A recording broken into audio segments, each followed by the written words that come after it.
Thank you for your report. Are there any questions of the report? Councillor Moore. Thank you, Mayor Wood. Could you give me an example of what is comparable but not competitive to retail? What would that look like? Good morning, Mr. McIntosh. Good morning. Yeah, through the chair, and to answer the question, we did a survey of some of our local weed management services providers, and we wanted to, of course, following inflation, we needed to adjust our wages, our fuel, and labor costs have increased, equipment costs have increased. So in surveying our weed management services providers, we want to be in line with them, but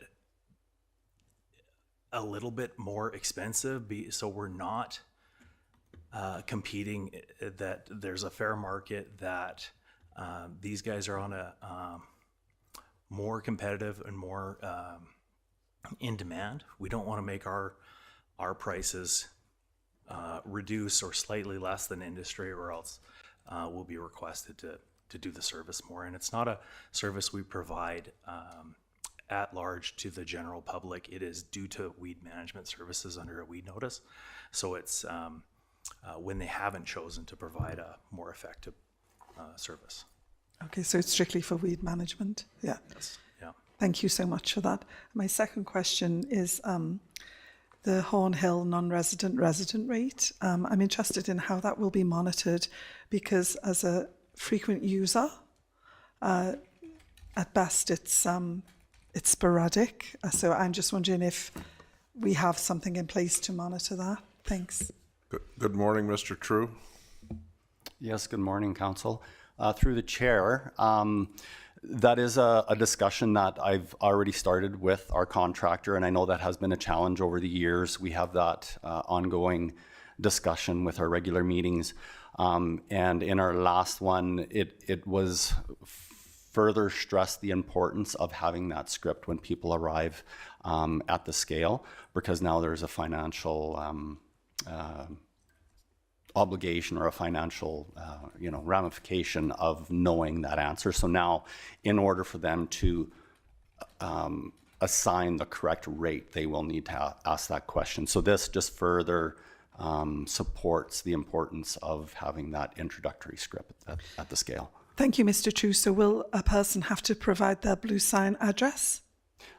Is that the requisite? Yeah, that's what we're going to ask for initially, and it's going to be a learning lesson as we go. I know some municipalities have gone with a card system, so we'll see how this progresses, and we'll track. Obviously, we have a little bit of information on percentages of out of county use, but we'll further assess that and see what the financial impact is, and make adjustments in the years to come as we see fit. Thank you. Councillor DePalm. Thanks for all that. So I do have a couple questions, and it's on the sewer and the water usage charges. So I guess my first question, with these increases, does this cover the actual cost of the sewer and the water in all our hamlets? Go ahead. The usage part? Yes, thank you for that question. The way that the rates are set this year is that our contribution to reserves as water and sewer utilities as a whole, as we're trying to get closer and closer to cost recovery in all utilities, this year's target is to have a cost recovery on the water system as a whole and the sewer system as a whole, knowing that some of our smaller communities, they're very challenging to set rates high enough to fully cost recover. So I can't suggest that some of the smaller communities were there yet. However, for the water utility as a whole across the county and the sewer utility as a whole across the county, we're the way that the budget is set and the rates are set is that we've met that target as well as our anticipated target to reserve.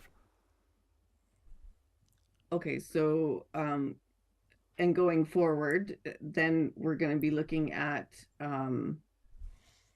those communities that aren't, I guess, full cost recovery, looking at making it more fair for the other communities. Because looking at the water consumption, I think that's the one it is. I don't remember, and sorry, I can't call it up on my computer when I'm on Zoom. There's a pretty big difference in like our smaller communities compared to Springbrook and Gas Alley, right? So, you know, and we keep saying that it's cost recovery. So, yeah, so in future, we're going to look at this and go more towards actual cost recovery instead of subsidization of some of these. Absolutely. We're now that we're starting to take a closer look at our asset management and our long-term full life costs of life cycle costing, we are moving that way. And I think it was part of a previous presentation this year that it'll be some of those questions will be answered. It's more of a long-term rate adjustment that aligns with sort of our long-term financial plan. Okay, thank you. Councillor Master? Yeah, thanks, Mr. Mayor. I got a few questions with it. This one,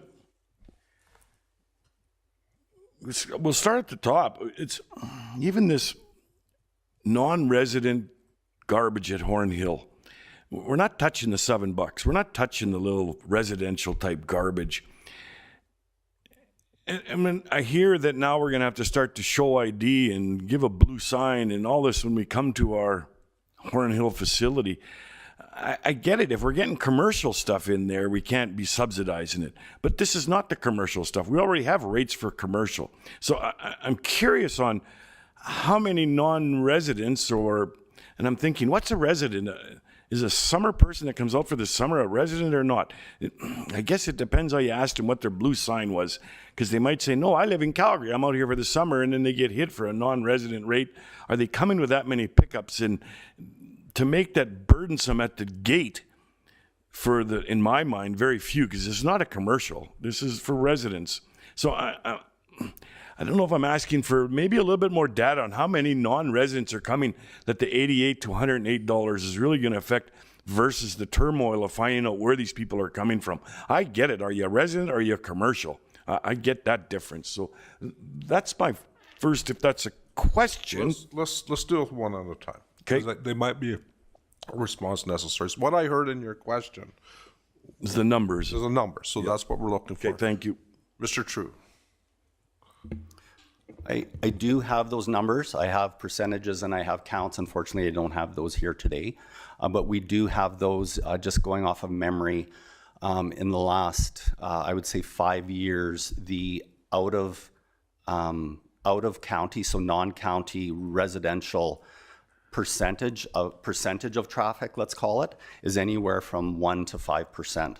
What makes it fluctuate in any given year to go from 1% to 5%? Like we're talking of over 20,000 instances of someone going across the scale in a year. And I know COVID kind of really threw a really interesting curveball in how people handled their waste management practices. But in the last 5 years, it's been anywhere from that 1% to 5%. So we aren't dealing with, especially on the residential side, when someone comes in and they could be bringing in less than a ton of garbage in their vehicle. I wouldn't suggest we're dealing with a lot of tonnage and a lot of and how that would translate to revenues. I think where the initial idea and conversation came from is that we're really starting to see that decline in volumes at Hornhill, and we're really struggling to meet that cost recovery to the point where we've been subsidizing Hornhill the last handful of years. So it's that discussion around should county residents be fully subsidizing those out of the county who are benefiting from Hornhill.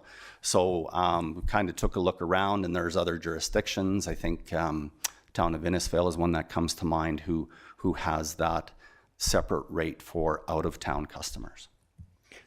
Yeah, thanks. Second question would be, is there an enticement for the person that lives in the city or in other urbans to bring their garbage to Horn Hill? So for second reading, I would be really curious on what it would cost me to bring my ton of garbage to my own urban near us, if that's who all of a sudden is using our dump at a subsidized rate. Third, Mr. Chair, Mr. True, do you want to answer that one? Or? if he's able, the rate for the city of Red Deer, city of Innisfil, town of Innisfil, per ton. I think the tonnage at the city of landfill right now is very comparable to Horn Hill. I would suggest that two things come into play when in my impression on how people decide where to bring their garbage. Obviously, rate is one thing, but Horn Hill is also a very, very nice facility, and people may pay a little more to have that ability to be in and out versus other facilities, depending on what they're bringing there. So from my perspective on how people decide which facility to use, I would suggest there's those two particular items. Okay, thank you. The other thing is I see it creep up on a lot of utilities, and I think that's great. Throwing a big increase is difficult. But I'm noticing on some increases, 25, 30, 40% increases. The one that really caught my eye was it an application for an agricultural producer for an inspection on an approach? And I'm thinking, have we been undercharging for so many years that kind of a significant increase is needed to play catch up, and we don't expect another increase for another millennium? Or can you explain and justify, I guess, why some of these 30 and 40% increases should be implemented at this time? And if you want to do them individually, Mr. Mayor, that's fine, but there's a few in there that are over the inflation, over the 10%. They're significant. The one that caught my eye was the ag producer approach, and there is a few other ones that are, even in planning and inspections, they seem to have gone from 200 to 250. So I don't know where the question is there, Mr. Mayor. How many you want to break that down? If there's a philosophy on the increases, or... Okay, I see Mr. Campbell has his hand up. Through the CAO to Mayor and Council. Good question, Councillor Massey. The $200, for example, to $250, percentage-wise is a lot, but what we found when we did a little bit of study on our rates, we're below industry standard, like private sector, and for staff to go out and inspect a location, just the fuel, the truck, the staff time, it just covers that. So it's actually still a very good rate. We were just a little behind in updating it.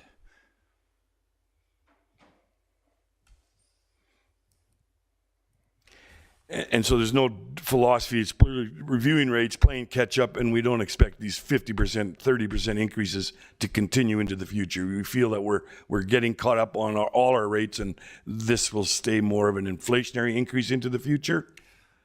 Well described. That's what we'd like to do to continue on, is follow the market, the industry standards on a yearly basis. Some years it might be so minimal we won't have to change, but we don't want to go from 50 or 200 to 250. You know, that 40% seems like a lot, but it was a catch up. So moving forward, we'll stay more on top of the yearly increases. Thank you. And my last question, Mr. Mayor, this is first reading. Can you tell me basically when it might come back for second, third reading? I think the public really needs a chance to review these numbers and get some feedback from them on specific ones. So just curious on that, when it looks forward to coming back to us. Ms. Rodwell, do we have a date set for second and third?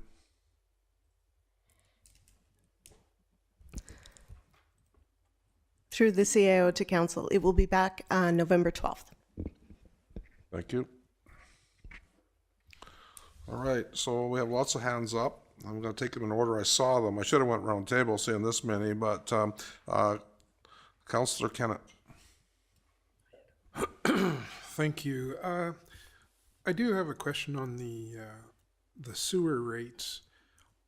The numbers listed there, are some of those set from South Regional Commission? Is that the rate they're charging, or? Yes, through the CAO to mayor and council. That's one element for sure, but there's many elements that go into our full expenses of operating the utility, our EPCOR operation fees, power, insurance, communications, in particular areas that benefit from the regional commissions. So Springbrook and Gasoline Alley would definitely be the two. We have to work with the commissions to try and figure out what their intended or anticipated increases would be when we try and figure out what our increases will be. So they're definitely a cost that we incorporate, but not the sole cost, if that Okay, helps. yeah, and I think I sort of asked my question poorly. Basically, we've talked about how some of these smaller ones aren't able to cover the costs. I'm just wondering what portion these bigger ones are being asked to help out. If you have that information, like, is there a Right. percentage that's applied to the others to help? So the percentage increase across the board is 7% on the monthly fixed fees, which is similar for a resident in Liberty Landing versus, or I shouldn't say that, sorry, but the increase is 77% across the board. And again, that 7% is intended to not only recoup the cost, but also to try and get closer to our target reserve transfers. Sorry, did that answer your question? Yeah, Okay. thank you. Yeah. The other question I have is, we have the sewer capital surcharge for the meters on there. Is there a need to add a capital surcharge for the replacement stuff in these places? Sorry, I think there's a capital surcharge for both water and sewer across the board. Is that the one you're referring to? Yeah, or? like on the sewer, it's $1.50 per month per water meter. Correct. And when we say water meter, we that implies per account. Yeah. But there's also a similar $1.50 for water. Yeah. And these are areas when we as we look towards how our utility model long-term can get closer to some of our goals in that 10-year window, we might start to look at some of these like this $1.50. This has been in place for quite some time. So we may look at other methods outside of just your monthly fixed fee and your consumption, like these surcharges that might help us reach our targets better. Okay, thank you. Okay, so we have Councillor Ramsey, followed by Councillor Holzman, followed by Councillor DePalm. Okay, thank you, Mayor Wood. I did have questions about the Horn Hill split rates, and I think those have been answered. My other question was about the ag rental equipment. I know we talked a little bit at our last ASB meeting about increasing the rates there due to the significant amount of staff time and if there would be impact to the amount of rentals we receive in doing that. So I don't know if staff had time to review that yet, or just curious because I didn't see any proposed increases there. Mr. McIntosh. Sure, through the CAO to Councillor Ramsey, we did submit these changes before our last Ag Service Board meeting, so I don't believe there are any on here. We do know that the number of our rentals is quite stable. Over the years, we've done a number of different methods of delivery, pickup, promotion, awareness, and we generally get 30 to 40 rentals per year, which is on pace with our current year. Adjusting the price per day, I don't think would deter people from renting the equipment. I think it is a good value, and users believe it's a good value. So we could entertain an adjustment here. I don't have a recommendation in front of me, but I mean, some of the smaller rates, I wouldn't consider doubling them, but we could bring back some suggestions for the daily rates. Yeah, fair enough. I wouldn't want to just throw a number at it necessarily, but if you do have time to review for second reading, I would be interested in that. Thank you. Councillor Holzman, followed by Councillor DePalm.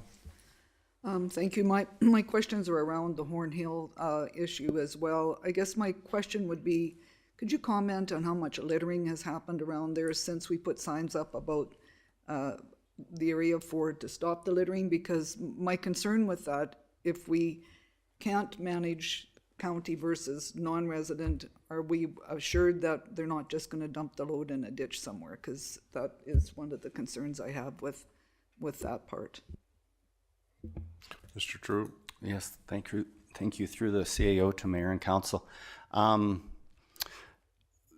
I wouldn't, I haven't been made aware by our councillors or even our road crews that there's any added problems around Horn Hill. I know that we have it in our operations contract with our site operators that they do a regular cleanup within the facility, but also along the ditches and within the fields there during certain times of the year. So I haven't heard of any of instances of that increasing over the last couple of years. As far as will this promote more dumping outside? I think anytime you see a fee increase, that's always a risk. But I don't think it's a problem enough that would deter us to move forward, in my opinion. I think it's something that we would definitely monitor and see if that's a noticeable problem. But I'd like to suggest that it might not be. Okay, perfect. The other question I have around is for the dust control program. I guess my question is, right now at $875, when is the last time we ever had an increase? Because I know at Governance and Priority Committee and during our budget discussions, we've talked about the service level and how much the county is actually subsidizing. So my question would be around, when is the last time we had a rate increase? Because from what I've seen, we're subsidizing more than, if I guess my concern is if we had to do a rate increase in years to come, it could be a huge amount. So that is my question. Mr. Campbell. Through the CAO to Mayor and Council. So yes, Finance did do a little presentation earlier on in budget discussions this summer, and so our dust control last time was increased 2009. So in our little report, it was $1,500 at that time for a 125 meter section, which we subsidize 40%. The ratepayer paid 60% of that, so they paid $875. The new cost when we dug into everything we do for our dust control program is $2,000 for 125 meter section. If council were to stay with the 60% ratepayer pays, would be an increase from $875 to $1,200 for 125 meter section for 2025. So that's what we initially proposed, and we'd offered several other percentages as well. Okay, so once we go out to the public, this could be amended at second reading if council so decided to at least bump it up a little bit to help with the cost recovery, correct? That's my understanding. Correct me if I'm wrong, Samantha. Or we could do it now. Okay, thank you. Thank you for your answer, Mr. Campbell. Do you have any further questions, Councillor Holzman? Okay, we're still on questions. Councillor DePalm. Thank you. So I guess my question is for Mr. True on our sewage usage rates. Do they have to be the same everywhere, or can we amend it to be like certain places pay, let's just put it out there, say half, or they all have to be the same on sewer and water?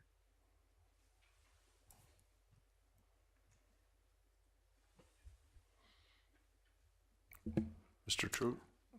Thank you through the CAO to Mayor and Council. Are you talking specifically on the fixed monthly fee? versus, because I think there is differences in the usage rates for both water and sewer. So are you specifically talking about the monthly fixed fee? No, I'm talking about the usage. Like, so if say we picked one and we said they're only to be at 3.5% instead of the full 7%. I guess my question, sorry, I didn't specify. Does it have to be all across Red Deer County, or can we be site specific to who gets the full 7% increase, or if they would only get a 3.5% increase? I think that's council's wish. I believe. I guess the recommendation from administration from a budget and rate presentation, I guess, is the 7%. But if council sees a different view, administration could definitely see what that looks like. Okay, I guess just if we picked, say we picked 2 hamlets to be charged half, and then the rest to be charged the 7. That's what I mean, site specific. Right. Is that doable, or does it have to be the bills are all generated from the same thing and you enter one and it just goes out to everybody? Oh, we absolutely have the ability within our finance system to assign different rates wherever we need to. That, like, technology wise, that's not an issue for sure. I would just caution that, knowing the challenges that we have in some of our smaller communities, making those rates even less than 7%, I think further magnifies that non-cost recovery item that we're seeing on the smaller communities. Okay, thank you. Councillor Moore. Thank you, Mayor Wood. So just on the cost recovery and just looking at the sewage, do we have a goal in mind where it will be more of an even playing field for the user across the county, or do you just see this as our reality, that some communities are smaller and cannot, sustain themselves with their payments? What's the long-term view? Mr. Troop. Yes, through the CAO to Mayor and Council. In establishing a rate structure and the associated budget that follows for any community, there's 2 major factors that come into play. Your rate, obviously, but then it's your number of accounts and your volumes. So when we're dealing with all these big costs, like operations contracts and all the costs that I listed earlier, for a smaller community, if you don't have those volumes and you don't have those number of accounts, it's just an uphill battle. So I would suggest that long term, I think that is our goal, to ultimately, if that's council's wish, to have each utility absolutely pay for itself and not be subsidized by any area. That is definitely a goal that we can set in our long-term financial plan and our rate model. But those changes to the smaller communities will be, I don't want to say the word severe, but considerable, and it might be something that I would suggest we implement over time. I think this year we looked at our an initial goal was to increase our to sort of, rather than cost recovery for utilities, the water and sewer utility, and to try and increase that reserve contribution. So we're not just at a status quo. We want to try and get our reserves going in a positive direction. So that was the one of the big goals for this year. Thank you. Any other questions? Seeing none, I'm looking for a motion. Councillor Moore. Thank you, Mayor Wood. I would move that Council give first reading to Bylaw number 2024/18, the Fee Bylaw. And there's a lot in this, and I really look forward to public input. And I'm just wondering, quick question, how that's going to be, how we're going to inform people that they can provide comments.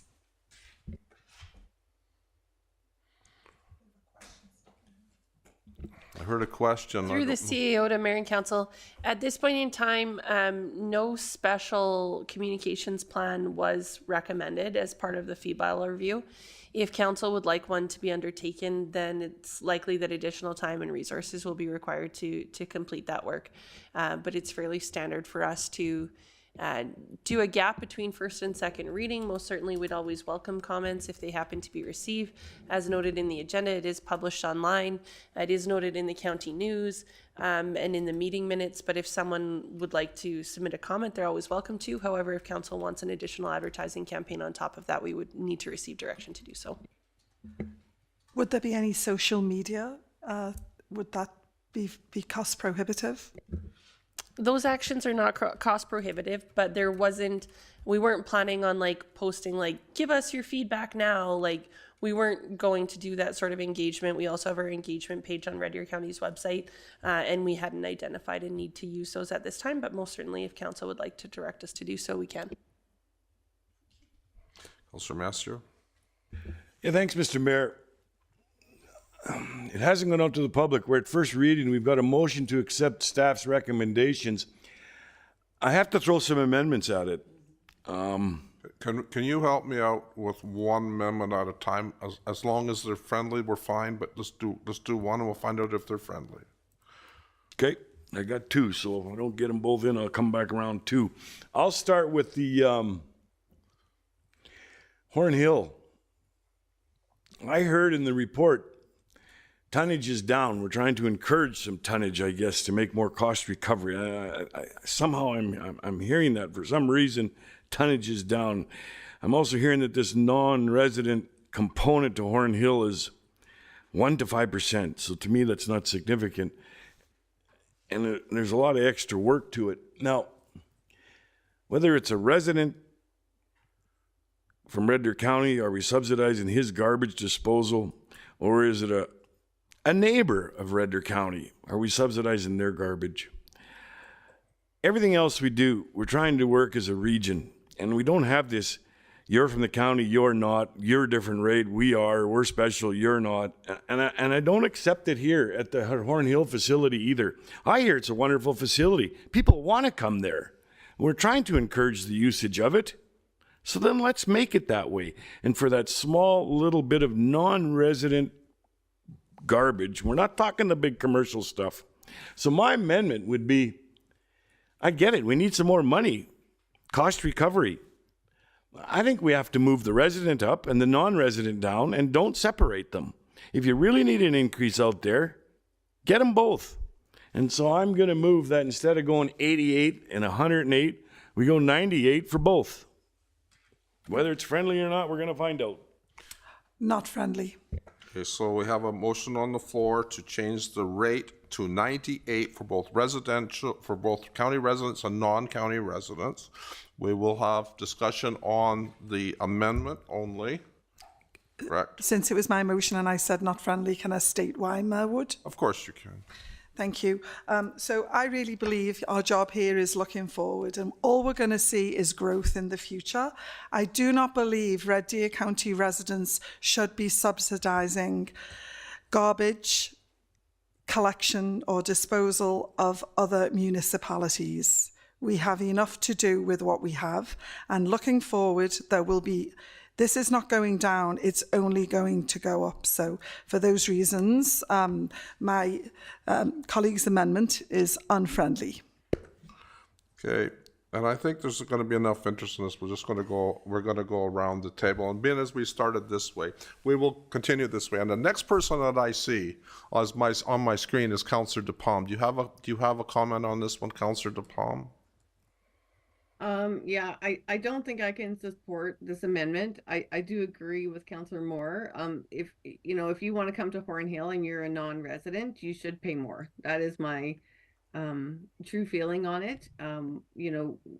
We offer this to our residents, and the reality is, Red Deer County, we pay other municipalities so that our residents can get good pricing. So I guess my opinion would be if non-residents want to come to our facility, they either pay more or they can contact their own municipality to get some type of subsidization to Hornhill for those people. So I can't support the amendment at this time. Thank you. Councillor Ramsey. Thank you, Mayor Wood. Just a question on the amendment before I make my comment. So you're saying to remove the split rate and increase the 108? Is what you're asking? No, I think the mayor captured it. I think right now residents are paying 88, and I say move them to 98, and the non-residents, they want to go to 108, and I say bring them back down to 98. So 98 for both, don't differentiate. Yeah. No, thank you for the clarity. I would support this. You know, I agree with some of the previous comments about, you know, having the split rates and we shouldn't be subsidizing. I do understand that and I do agree with that, but the question I wrote down about Hornhill was the unintended consequences of this, because I agree. We've talked about volume and our volumes are going down, and we don't want to discourage volume while making it fair for our own ratepayers. So, you know, I agree. 1 to 5% is not very significant. And I think we should be doing what we can to encourage tonnage as opposed to discourage. So I would support this amendment. Okay, Councillor Kennett. I won't support this amendment. When I go to Hornhill, I get asked minimum of twice, if not 3 times, what garbage I have, where I'm from, and then when I go inside to pay my bill, they still have to put in where I'm from and what rate and everything else. This is not going to cost them a whole bunch of extra time. But if I try to go to the city with garbage, I'm getting charged a higher rate. You know, there was one comment about more garbage dumped along the roads and whatnot. I've actually seen less since we increased our fine bylaw to $2,500. I think that had more to do with stopping people dumping. I have seen the odd one, but nowhere near what we used to see. So them asking the question, it's not that hard. It's just getting them to do it. And, you know, for somebody to come out of the city to drive right by their dump to get to Hornhill, it's on the same road. If they take that road and drive by their own dump, why are they getting rid of it at Hornhill and not at the city's dump? Now I realize there'd be people coming from Penhold, potentially if they didn't make garbage pickup, or Innisfail, but I think this is important that we differentiate, because this is subsidized, and why should our residents subsidize the city people to help them out?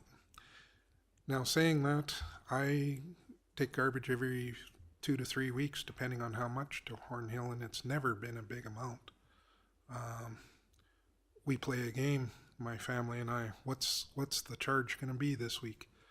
And I don't think I've seen $20 so on the 2 to 3 week household garbage. So I think there's enough controls in place. It's pretty simple. They have to go over the scale twice.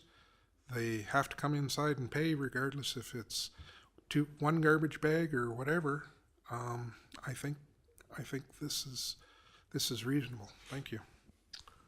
Okay, I'll skip by and I will sum up after we've heard from everyone.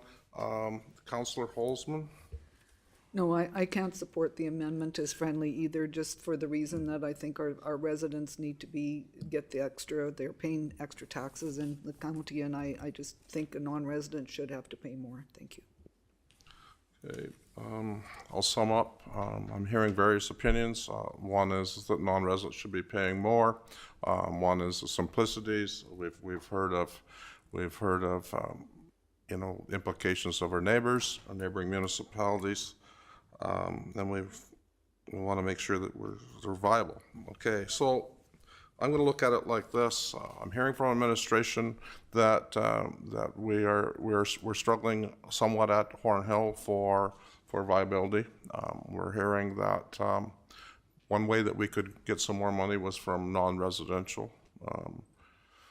We have amendment on the floor by Councillor Massier to actually bring both rates to the same, increase our own residents rate, and to keep neighbors the same as ourselves. I look at a couple of implications.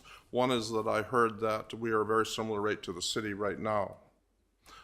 So if we're putting our rate up, then that would make a penalty for other municipalities coming to us without signaling them out, right? If they would have to drive by their own. I've heard that we have to drive by their own. So now our rate is now higher than the city's rate. It would then be a deterrent for people to come to our own because our rate is higher. That's what I've kind of determined from that. I do think that there's some regional considerations that we need to make on this, and I'm not sharing what every municipality does. I know that we've tried to be very regional lately and trying to work with our urban neighbors and our other neighbors and trying to make sure that we keep those relationships up. So I'm not sure what that would in fact do to us. But I do believe that we need to have a user pay philosophy, and we've talked about that somewhat today. And I believe that what I've heard today is that we have a great facility that people like to come to. And I've also heard that we don't seem to have a problem with garbage in our ditches as much because we've increased the fines. And so I'm going to support the amendment today because I actually think that it actually makes sense, that helps get us better viability at our Horn Hill. It keeps good relationships with our neighbors, and that it is more easy for our landfill operators to operate, and maybe they don't even need to ask where everyone's from if we're charging them the same rate. So it actually might save us a bit of time with people going through. Councillor Massey, it's your motion. You can close. That's fine. Call the question. All those in favor of Councillor Massey's motion? Opposed? Motion's been lost. Motion's been lost. Councillors Moore, Councillors Holzman, Councillor Kennett, and Councillor DePalm were opposed. The motion's been lost. We will now go back to the original motion. And is there any further amendments? So I heard there might be. I'll let others speak before it comes back to me. Is there any further amendments?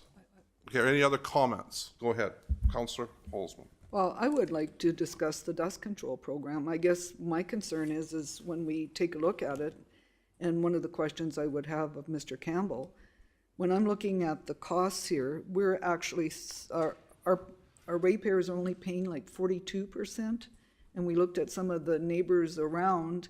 If you're saying it's 2,000 is what the actual cost is, and they're only paying 875, they're actually only paying 42% of the cost of the application. And if we look at neighboring municipalities, it's quite split, where it's some places is 100% or 50-50, because I guess my concern is if you're looking at the number of dollars that are actually going out for the cost of this, it adds up significantly. Am I wrong on the actual cost of this?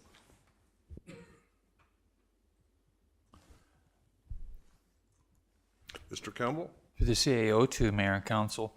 As Councillor Holzman, what we're proposing, so right now, the old rate, when it was $1,500 for the last, since 2009, our subsidized program was 60% paid by the taxpayer. So they paid $875 out of the $1,500. What we're proposing, the first one is the new cost is actually $2,000 for 125 meters. If you stay with this 60% that the taxpayer currently pays, then they would pay $1,200 out of the $2,000. And as you mentioned, there's other options we presented, like a 50%, 75%, and even Nehill County is the one county we know that it's 100% taxpayer pays for the whole program. Thank you. With that being said, I would like to make an amendment. Everything has gone up in cost-wise, and it's a nice to have in front of your place. I know we have it, so I know that I enjoy it, and it lasts for a while.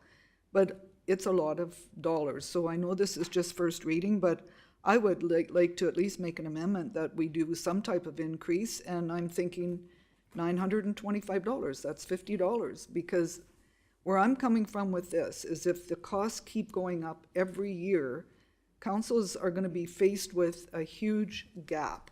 If we're saying we're subsidizing $875, what happens next year if the cost goes up to $2,500? Like, it's costing the county a lot of money, so we could potentially have some savings, and we'll hear from the public if it's not happy or if this doesn't get put through as an amendment. So I would amend it to be $925. Just a question, is that work out to a percentage, one of the percentages that administration gave? Is that the 75? No, okay, Less than 50. less than 50, okay, got it. Okay, Mayor last Wood, time, we just require a couple of clarifications, and administration may need to help with these. In the bylaw right now, it says $7 per lineal meter. Do you have the calculation on the per lineal meter? Because we would need to amend that as well, I assume.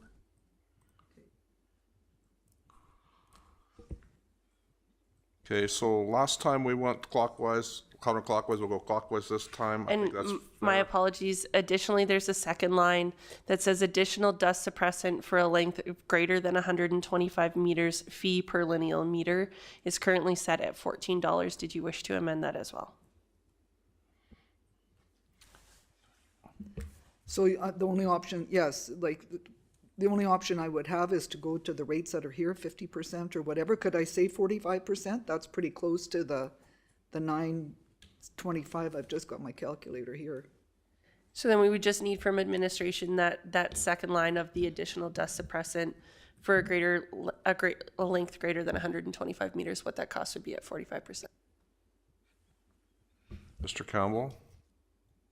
Through the CAO to Mayor, we can calculate those numbers. We'll just need some time to do it so they're accurate.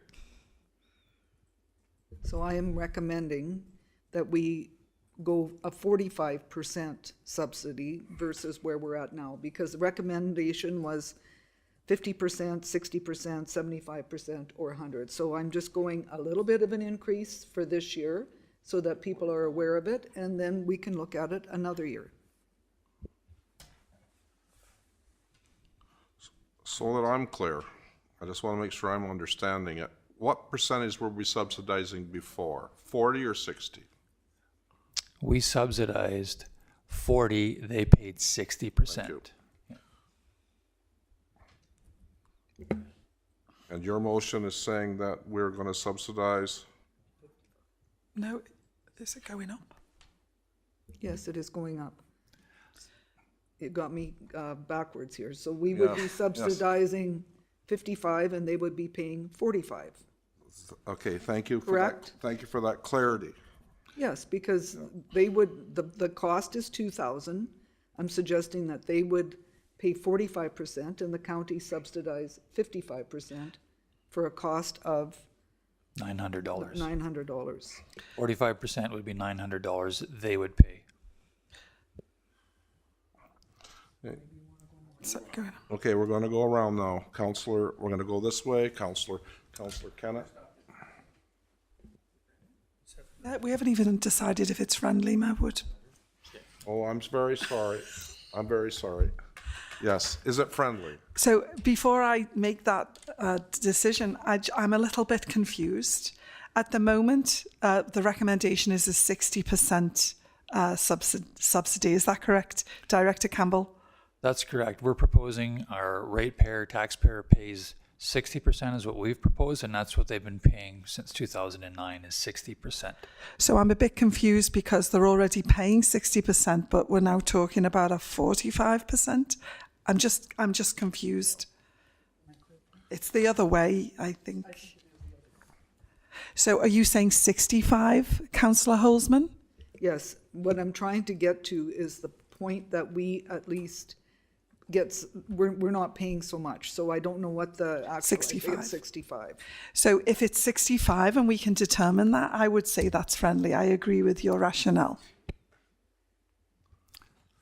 Mr. Campbell, can you help us for sure? So for clarity, council would like to propose a ratepayer pays instead of 60% to go to 65%. Is that correct? Okay. Okay. 60. Okay, and now, is that, and we've determined, is that friendly or not? Well, I think CAO Hesberg says he needs a recess to check the numbers. I think we need to revisit this after lunch, maybe. Okay, thank you. And lunch is here? All right. You know what, let's recess. We're gonna come back at, would 10 to 1 be fair enough? Half an hour lunch for everyone? Okay, we'll come back at 10 to 1, folks. 12:21, we're recessing. I'd like it to.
So back to order. We're still dealing with the Fee Bylaw, and we have an amendment that's been proposed. I'm going to continue around the table for comment. Seeing that Councillor Kennedy is in another meeting, we'll be back with us as soon as possible. Mayor Wood, we're currently lacking direction on the content of the amendment. You want to clarify it? Okay, clarify your amendment, please. Thank you. I guess where I was coming from with that, and we had the percentages figured out, I think where I would like to propose an amendment would be that we do the 70% of 2,000, 75 of 2,000. So that would mean that we would increase the cost recovery to the 75%. Does that make sense this time? Looking at administration to confirm what fee that is in the fee bylaw for the initial application and the additional feet outside 125 meters. Mr. Campbell, is that one of your proposals? It is, and Mr. Graves has kindly put together a little spreadsheet for us. So one of the proposals was cost recovery 75%, so that's $1,500 for our taxpayer for 125 meters. And that's a budget savings based on 2024's dust control numbers of 160,000 approximately. In the linear per 125 meters, it's $12 per meter, where it used to be the old subsidized rate, and the old rate was $7 per meter. Thank you. And then my apologies, but there was that additional section for that per lineal foot after 125 meters. What is that coming in at? So that will be $24 per meter for additional. Is that part of your amendment? Okay, so we're clear. We're clear on it. Do you want to speak further to your amendment? Okay, is that friendly? I will consider that friendly, Mayor Wood. Thank you. All right, so we have a friendly amendment before us. We will now speak only to we can speak to the motion as amended. We were continuing to my left, and the next one that's sitting here would be Councillor Ramsey. Your option to speak, sir. Thank you, Mayor Wood, and I will speak on the amendment, and I appreciate that we got some clarity on it.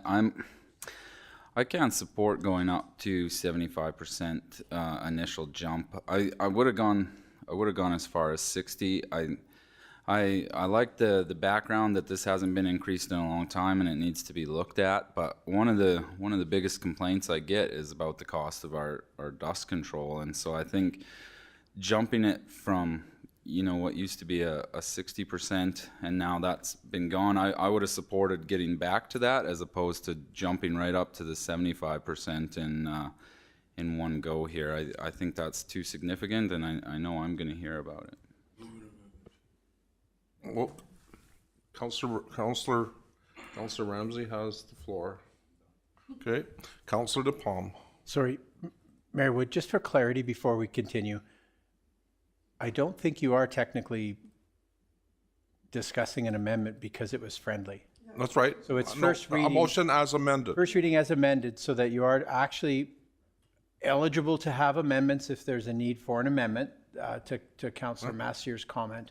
And then you'd be voting on an amendment only if someone makes one. Otherwise, you're voting on the Motion first as reading. amended. Yeah, as amended. Thank you. Does that change any of your comments, sir? Just so you know.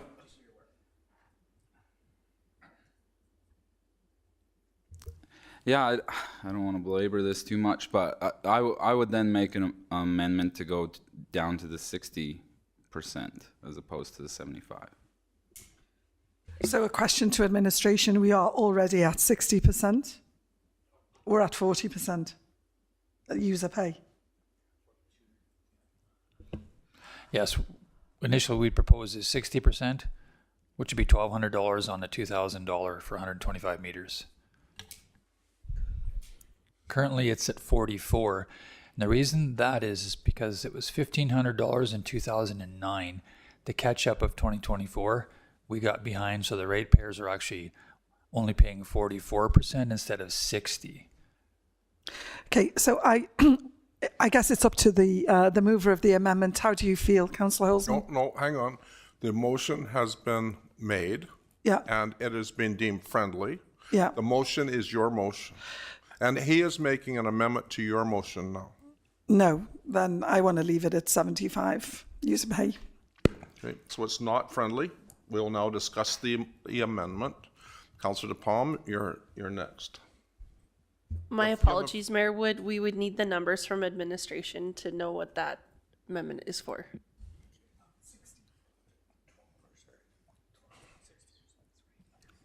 Mr. Campbell?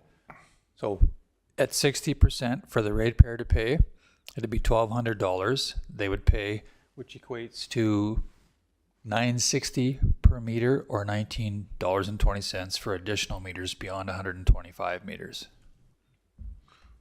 Thank you. Next one to speak would be Councillor DePalm. We're talking about the amendment to change the fee. Thank you. As proposed by Councillor Ramsey. Okay, so I can support Councillor Ramsey's amendment. I can't support going up to from $875 all the way up to $1,500 in 1 year. Originally it was said to just add on $100 to the $975. I would have been okay going up 50% this year and then going up 60% next year.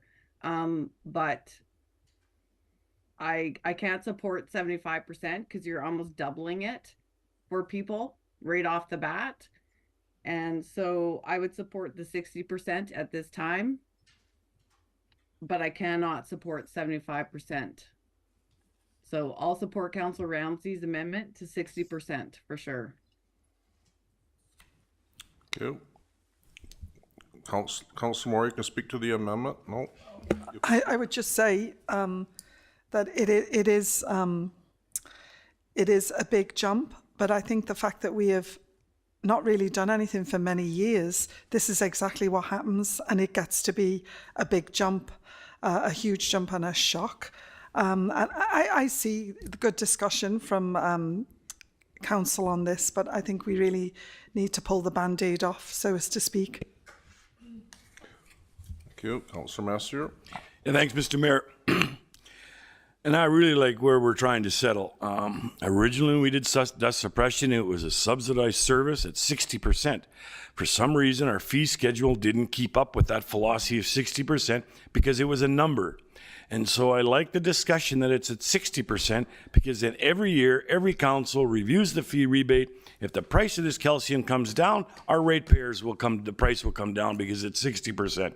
That's the philosophy we're going at. That's where we started. I agree 75% was outrageous double and the phones will ring off the hook. I really like this 60%. Let's move forward in the future. We're subsidizing it quite a bit. I'm going to support this amendment on for sure. Thank you. Councillor Holzman. It was your motion, so I'll speak. Yes, we've heard from the phones are going to ring off the hook, and it's going to be too much. In fact, we haven't changed the rate for a long time. And I'm taking a look at this myself and trying to figure out where we should land. And I'm trying to take a look at what's fair and what other municipalities are actually doing. You know what, if we lived in Nehill County, we'd be paying 100%. And we got to remember that whatever percentage that we're doing, we're making other people that don't benefit from this dust control pay for. People that may not live nowhere near that dust control. In fact, they probably hate the dust control because the dust control is usually the worst part of a road. I know our folks do the best job they can, but you know what?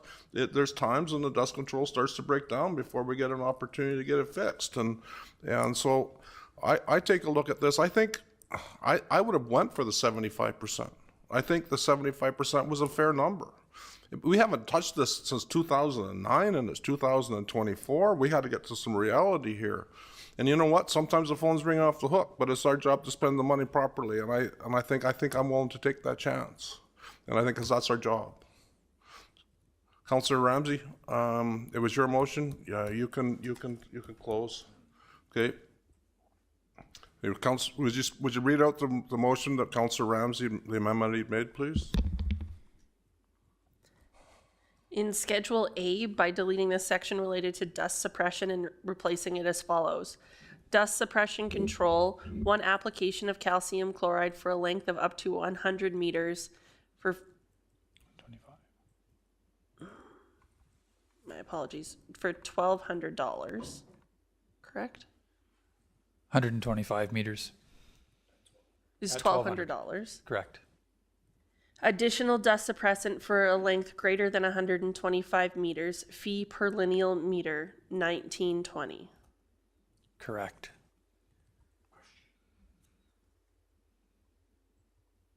Okay, so we're clear on what we're voting on? You want a question on what we're voting on, sir? I'm not, okay, go ahead. So, many years ago when we started this, there was one application of calcium. Over the years, operations has fine-tuned the program, and quite often they tell me they do a 3/4 application and come back and do another application.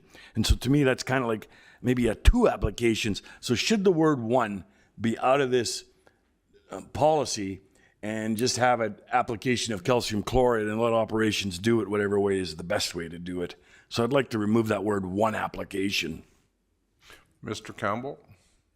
Through the CAO to Mayor and Council, yes, to properly describe it, it is when they pay their fee for their 125 meters, it's considered 1 application. What they get in, and that's 3/4 of the amount, and it's done with the extra gravel and greater time if required. In late summer, early fall, before harvest kicks in, we do what we call a top shoot, but it's part of that original application fee. They don't pay extra for that. So it's like part 2. If the clarity's good to the mover, then I'll support it, but So, just so I understand this correctly, we're providing actually 2 applications for, compared to what we used to do way back when we set that rate at 60. We're providing more than we used to, correct? Actually, Mayor Wood, to be clear for everyone, when we started the program the way it is now, we started that in 2009, and it was the original application, and there was always, within that fee they paid, the top shoot was included in that. So we split it apart a little, and it's more effective and lasts longer that way. So it's 1 big application with splitting it in 1/4 and 3/4. Thank you. Do you wish to close, sir? No? No? And I Councillor Palm, guess go ahead. I just need clarity on exactly what we're voting for. Like we're voting on the amendment of 60% at $1,200, right? Okay, if we require Ms. Rodwell to read it out again, please, we'll do that. Thank you. Do you just want to provide clarity that there is no mention of percentages in the fee bylaw? The fee bylaw is to set fees. It's not to determine actual costs. So this sets fees. So it is to amend the dust suppression control 1 application of calcium chloride for a length of up to 125 meters to a rate of $1,200. Additional dust suppressant for a length of greater than 125 meters, fee per lineal meter is $19.20. Okay, I just was getting, okay, so 1,200, I'm good then, I'm good. Okay, I'm gonna call a vote on the amendment. All those in favor of Councillor Ramsey's amendment? Opposed to the amendment? Okay, the motion has been carried. Councillor Moore, Holzman, and Wood were opposed. The motion should be defeated with Councillors Massier and Ramsey in favor, Councillors Moore, Holzman, DePalm, and Mayor Wood opposed. Oh, okay, sorry, I missed the one hand. I was in favor. I was in favor of the amendment. Therefore, the motion ties and is defeated. Motion's been defeated because of a tie. Okay. All right, we're back to the original motion, folks. The original motion said 75, correct? I'm going to start, who's the last person to speak? Councillor Ramsey. Councillor DePalm, you're next. Okay, well, I'm not quite sure what to do. I'm to make another amendment and vote on it, because I'm not in favor of the 75%. So, Okay. So what exactly are we voting on then right now? Or what? On the floor right now is first reading of the fee bylaw as amended. Okay, well, I guess if we're making amendments, I'll make another one. I would like to amend the sewer rates in Springbrook and Gasoline Alley. I'm looking at the uses charge per cubic meter. So I would like to see Springbrook and Gasoline Alley only at 3.5%, not 7%.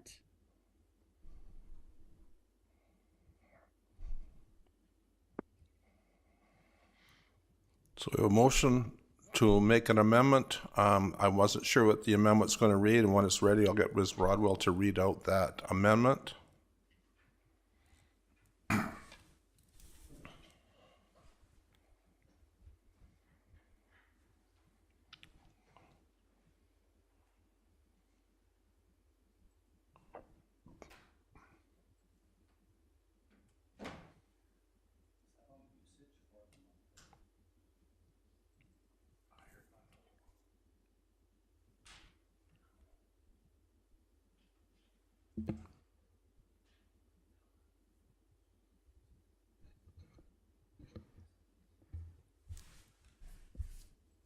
If I could request clarity maybe on that for the sewage, on the monthly fixed fees, it's based on the size of the water meter. So what was your amendment on the sewer side, the usage per cubic meter? Yeah. It's And you're those looking, rates. Yeah, it's at the bottom. I don't know, sorry what page it is. I just took a picture of it because I can't flip back and forth on my computer. It says usage charge per cubic meter, and then it's got Benalto, Spruce View, Springbrook residential and commercial, Gasoline Alley residential, commercial, Junction 42 and Poplar Point. So that's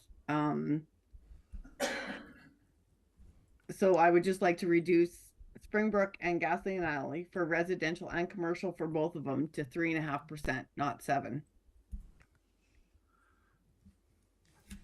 Samantha, would you like me to calculate those values?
Councillor DePalm, we'd just like to confirm, so you did mention both water and sewer. So in Schedule F of the fee bylaw, under water services, the last table has a usage charge per cubic meter with Benalto, Spruce View, Springbrook, Gasoline Alley area, and Junction 42.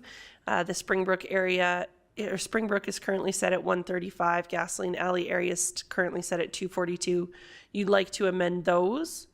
As well as under sewer services, the last chart there is also usage charge per cubic meter, which includes Springbrook and Gasoline Alley broken down to residential users and commercial users. You'd like to amend both sections? Well, more so on the sewer one. Or do they have to be the same? If they have to be the same, then I'll do it for both. They do not have to be the same. We just need clarification if you're amending both charts or just one chart, as you'd mentioned, water and sewer. Okay, I was just amending the sewer one for those two. Because, I guess, do you want my reasons? We're just working our way through the draft amendment right now. So right now, the amendment would be to amend Schedule F, section for sewer services for usage charge per cubic meter. Springbrook residential users amending the rate from $3.13 to $3.05. For commercial users amending the rate from $3.87 to $3.75. And the same rates for gasoline alley. So residential users from $3.13 to $3.05 and commercial from $3.87 to $3.75. Correct. So I don't know if you want my reasons or not. I just looking at all these, Junction 42 is new, so I believe, you know, to keep up that is fine. And Poplar Point is fairly new as well, so I have no problem with those rates. Benalto and Spruce View, they're less than half of everybody else. And, you know, in all the information that I've been provided up to this point, Springbrook and Gasoline Alley do subsidize lots of this stuff going forward. But, and I know we're going to look at it in time, but as per the fee thing right now, I feel that Springbrook and Gasoline Alley already pay, and they also pay the franchise fee on their utility bills as well. So I would like to see that those two at 3.5% on their sewer charges. Okay, we've heard your motion and reasoning. Councillor Moore will be next. Well, do we determine if it's friendly, Mayor Wood? Yes. So I can support this, and I would regard it as friendly because I think we've had great discussion over the last few weeks around this topic, and I think, yeah, I would accept that and support it. Okay, so it's now deemed to be friendly. Are there any questions from council regarding this amendment before we get too far into discussion with the financial implications, these kind of things? Are there any questions of council? Councillor Holzman. I guess that's where I would be coming from to administration that recommended the rates. What will be the impact if we go this way? That would be my question. Mr. True. Yes, through the CAO to mayor and council, I was afraid you'd ask that. Unfortunately, I do have a series of spreadsheets that calculates the revenues in relation to volumes applied to rates. So I don't know that off the top of my head. I will say that the revenue portion of two of our biggest utilities will be essentially, the increase will be cut in half. So further to that, will we be losing money and subsidizing those users then, or because essentially if we don't have the revenue, will it be cost neutral or will we be subsidizing? I'm very cautious to give that answer. Again, this is a series of multiple spreadsheets doing calculations and additions together. I would think that it wouldn't be in the negative, but I think what it will do is it'll cut into our targeted reserve to transfer that we're trying to improve on. Anyone else? Okay, what I would like, this is, we're moving only first reading today, and some of this stuff has financial implications, which I don't know the answer to. Would it be possible to have those financial implications prior to second reading? Thank you. That would help me out. No other comments from anyone? Oh, there is comments. Okay. Councillor Ramsey. Thank you, Mayor Wood. Yes, if that's a friendly amendment, I would move an amendment that the rates remain as originally proposed by administration.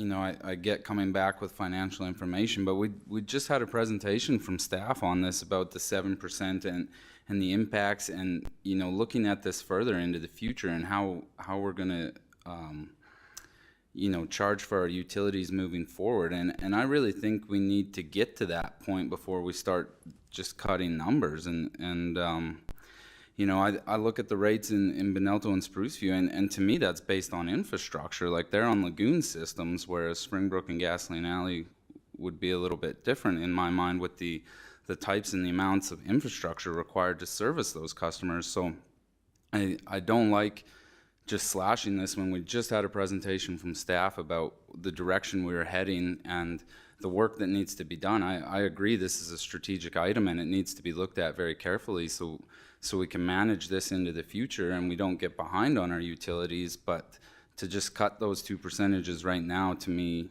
kind of goes against what we originally discussed. Thank you. So we have an amendment on the floor to change it back to a staff recommendation on these rates, correct? We're all clear of that? Okay, I'll go the other way this time. Go ahead, Councillor Holmes. I totally will support that amendment, Councillor Ramsey. There is a big difference between Gasoline Alley and Springbrook, and that goes with South Red Deer Regional Waste Commission and just the use of the commission and the cost per meter for the commission itself. Benalto and Springbrook, or Benalto and Spruceview, are different with their lagoon system. So I cannot support this amendment unless I know the financial impact, and the deal was we were trying to get to a reserve position on this. So at this point, I will support Councillor Ramsey, status quo. Councillor Messier, Councillor Moore, Councillor DePalm. So I'm not going to support that because at this point, in my opinion, all this is going to do is put less money in the reserve for right now, and I'm okay with that. We can come up with a better plan in the future, but I also feel that Springbrook and Gasoline Alley do pay the most, and we're adding more money and extra things to these two places all the time. So I am not supporting this, and we can look forward. All it's going to do is take some money out of the reserve until we look at this again and they come forward with another proposal. So yeah, I won't support putting it back to the 7%. Okay, so we've seen various opinion again from saying that the rates are too high in one area and not high enough in others, to the fact is that we have a staff representation here that has identified some plan going forward. I'm going to support Councillor Ramsey's motion to take us back to staff recommendations on this. I think that it was an important plan that's been worked on very hard. And I think that we need to be able to show financial stability into the future. To cut rates at an undetermined amount without knowing the financial implications is really tough for me. So I'm going to support Councillor Ramsey. Councillor Ramsey, you want to make any final closings on your amendment? No. All those in favor of Councillor Ramsey's amendment? Opposed to Councillor Ramsey's amendment? So we have Councillor Moore, Councillor DePalm opposed. Councillor Ramsey's amendment has been carried. Okay, so we're now back to the original first reading with two amendments that so far is there anything further that we want to discuss on this prior to going to vote? What's that? Only one change. Oh yes, only one change. Well, we've actually changed it and changed it back, but yes, yeah, okay. Anyways, you have the floor, sir. No, I'm, it's first reading. I'm looking forward to what the public have to say, Mr. Mayor, if that's what you're asking. But for clarity on where we're at with the first reading, I think the only change was the $1,500 for the dust suppression. No other changes from staff recommendations, if that's correct. All right. Any other discussion at all? It was your motion, Councillor more. Would you wish to close, or are we good? Well, I do appreciate the good discussion. I think it's really important that we hear from the people with what's been amended today, and I look forward to that. Good, thank you. All those in favor? Opposed? So we have Councillor DePalm opposed, the rest were in favor. Thank you very much. This was important. This is important democracy and work, I guess. Okay, we see Councillor Kennett has just entered the room. We got 4 minutes till our public hearing. Why don't we just take a quick break and we'll come back at 1:30. We had a tie vote, thanks. Yeah.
Time is 1:30.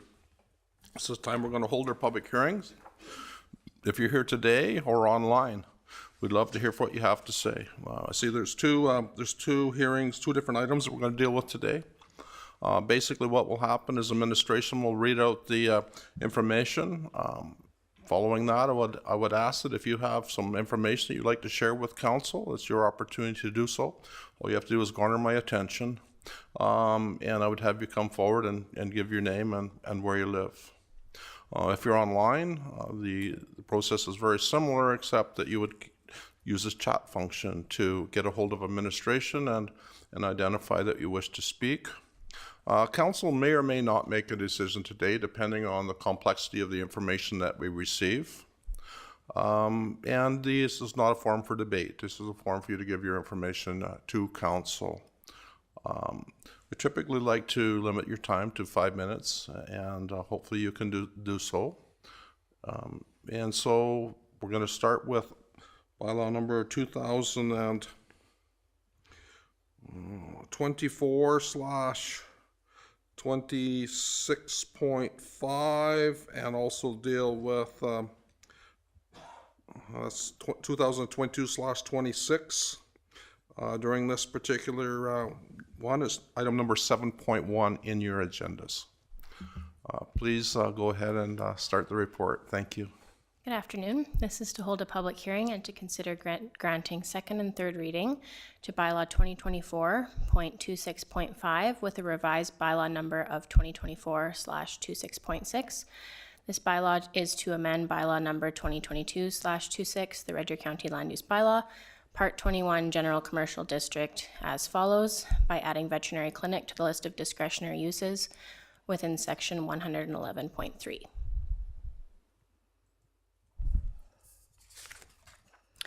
On September 10th, 2024, Council granted first reading to bylaw number 2024/26.5 to amend the Red Deer County Land Use Bylaw 2022/26.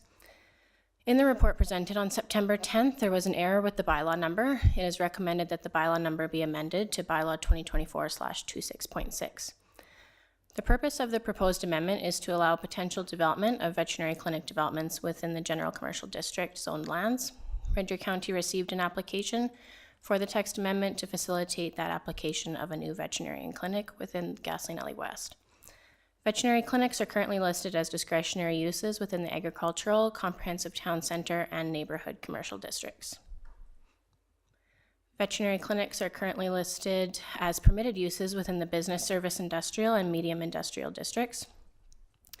The Red Deer County Land Use Bylaw defines veterinary clinic within the definitions of the Land Use Bylaw, and this means a facility for the medical care and treatment of animals and includes provisions for overnight accommodation.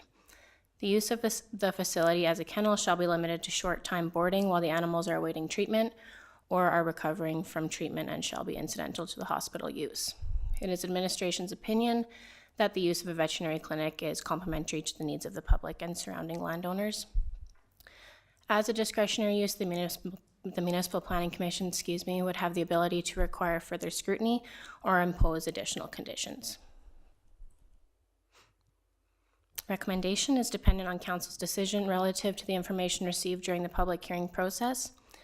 So we can either grant second and third readings to bylaw 2024/26.5 with a revised bylaw number of 2024/26.6, a bylaw to amend the Red Deer County Land Use Bylaw, Part 21, General Commercial District, or defer the decision on second reading to the bylaw pending receipt of further information as requested. Thank you. Thank you for the report. Is there anyone in the audience or online that wishes to address council on this matter? For a second time, is there anyone in the audience or online that wishes to give comments to council? For a third and final time, is there anyone that wishes to come forward or speak to us online? Is there anyone online? No, there's not. Thank you very much. Seeing that there's no one, we will continue on to the Next bylaw. Mayor Wood, my apologies. Meeting procedure bylaws has changed, so each public hearing is conducted individually now, so this matter can be taken through to fruition. Oh, okay, perfect. We're making lots of changes here, and hopefully for the better. All right, so we're going to continue on with this one then. Council, I don't close the public hearing, or do I close the public hearing each time? Yes, you close the public hearing. Each item will now have an independent public hearing, so that all of the information contained is related to that item only. So yes, you can proceed with closing the public hearing, which means council can no longer receive any information. So if council does have any questions of administration or anything, this would be the final opportunity to receive that information. Well, thank you very much. You know, you do something 14 years one way, and then all of a sudden you got to teach an old dog new tricks, and sometimes that's easier done than not. Councilor, are there any questions of administration on this matter? I see one hand up. Councilor DePalm. Are you going to ask a question? Questions first. Yeah. Go ahead. Yeah, I do have a question. So just for clarity, are we specifying if this is a large animal or a small animal vet clinic, or is there a definition between the two, or is it just saying veterinary clinic? Through the chair to Councillor DePalm. This particular vet clinic is a small animal clinic. However, the use being added defines the veterinary clinic as a facility for medical care and treatment of animals, and includes provisions for overnight accommodation. The use of the facility as a kennel shall be limited to short-time boarding while the animals are awaiting treatment or are recovering from treatment, and shall be incidental to the hospital use. And I'll just make sure council's aware that the decisions we make today is not specific to any one particular individual business. We're actually making a change here that would work to any business that may come in that has a veterinary clinic in this area. Councilor DePalm, you may continue.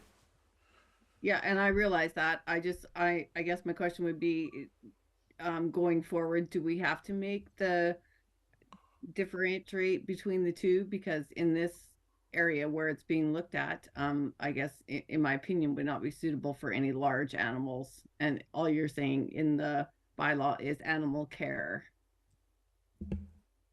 So with this use being discretionary, that would come before you at Municipal Planning Commission, and you'd be able to make that decision. Okay, thanks for the clarity. Are there any other questions of administration? Seeing no other questions of administration, and we've heard from our public, we will now declare this public hearing closed. This now gives us the opportunity to, in fact, make a decision. Councillor Kennett.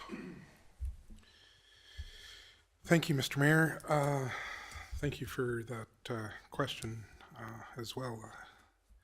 I would move that we grant second reading of bylaw 2024/26.6, or do we have to say 26.5 and then the revision? I just said it, okay. Sounds good. To amend the bylaw number 2022/26, land use bylaw, Park 21, General Commercial District C2. Thank you. Thank you. So we have a motion for second reading, moved by Councillor Kennett. Councillor Ramsey.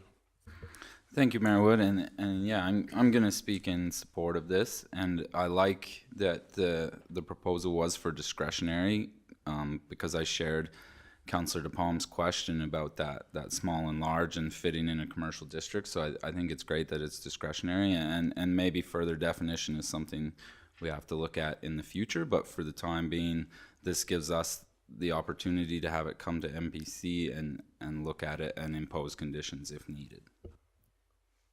Councillor Holzman. Thank you.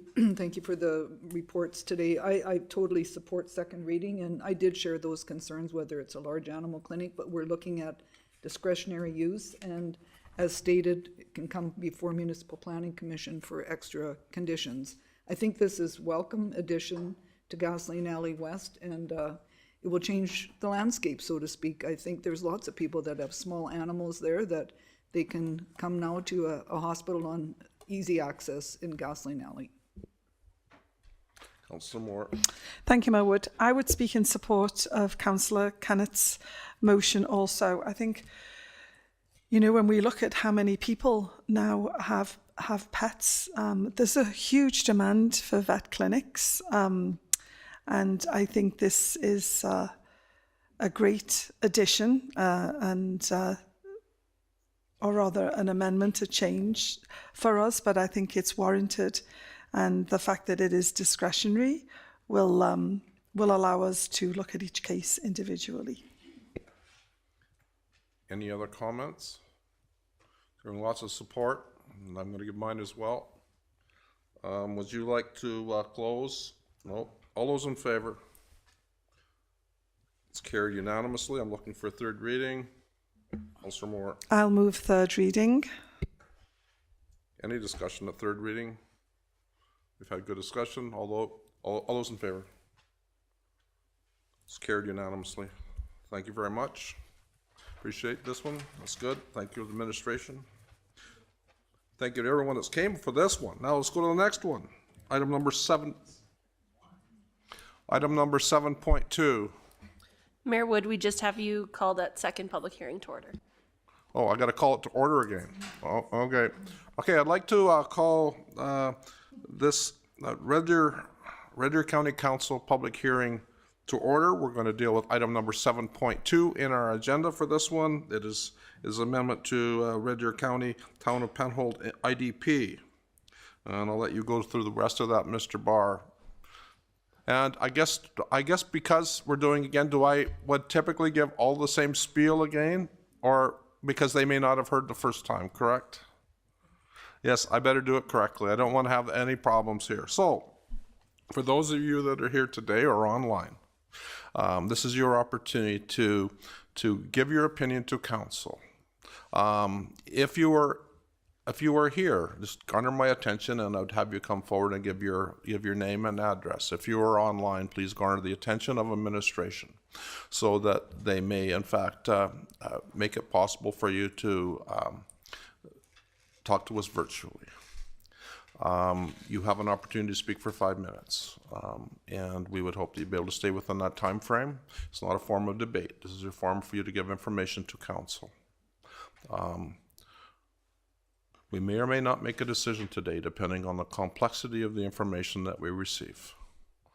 Mr. Barr, would you like to read the administration reports, please? Absolutely. This is to hold a public hearing for Bylaw 2024/20 that proposes to repeal Bylaw 2017/14 and replace with a proposed updated Red Deer County Town of Penhold Intermunicipal Development Plan, and to consider granting second and third readings to the proposed bylaw. On August 27th, 2024, County Council granted first reading for Bylaw 2024/20. The Red Deer County Town of Penhold IDP was adopted in June of 2017. In the following year, in 2018, the town annexed approximately 534 hectares from the Red Deer County in accordance with the IDP. IDP Policy 4.4.2 states the IDP shall be amended upon approval of an annexation in recognition of changes to the town's boundaries.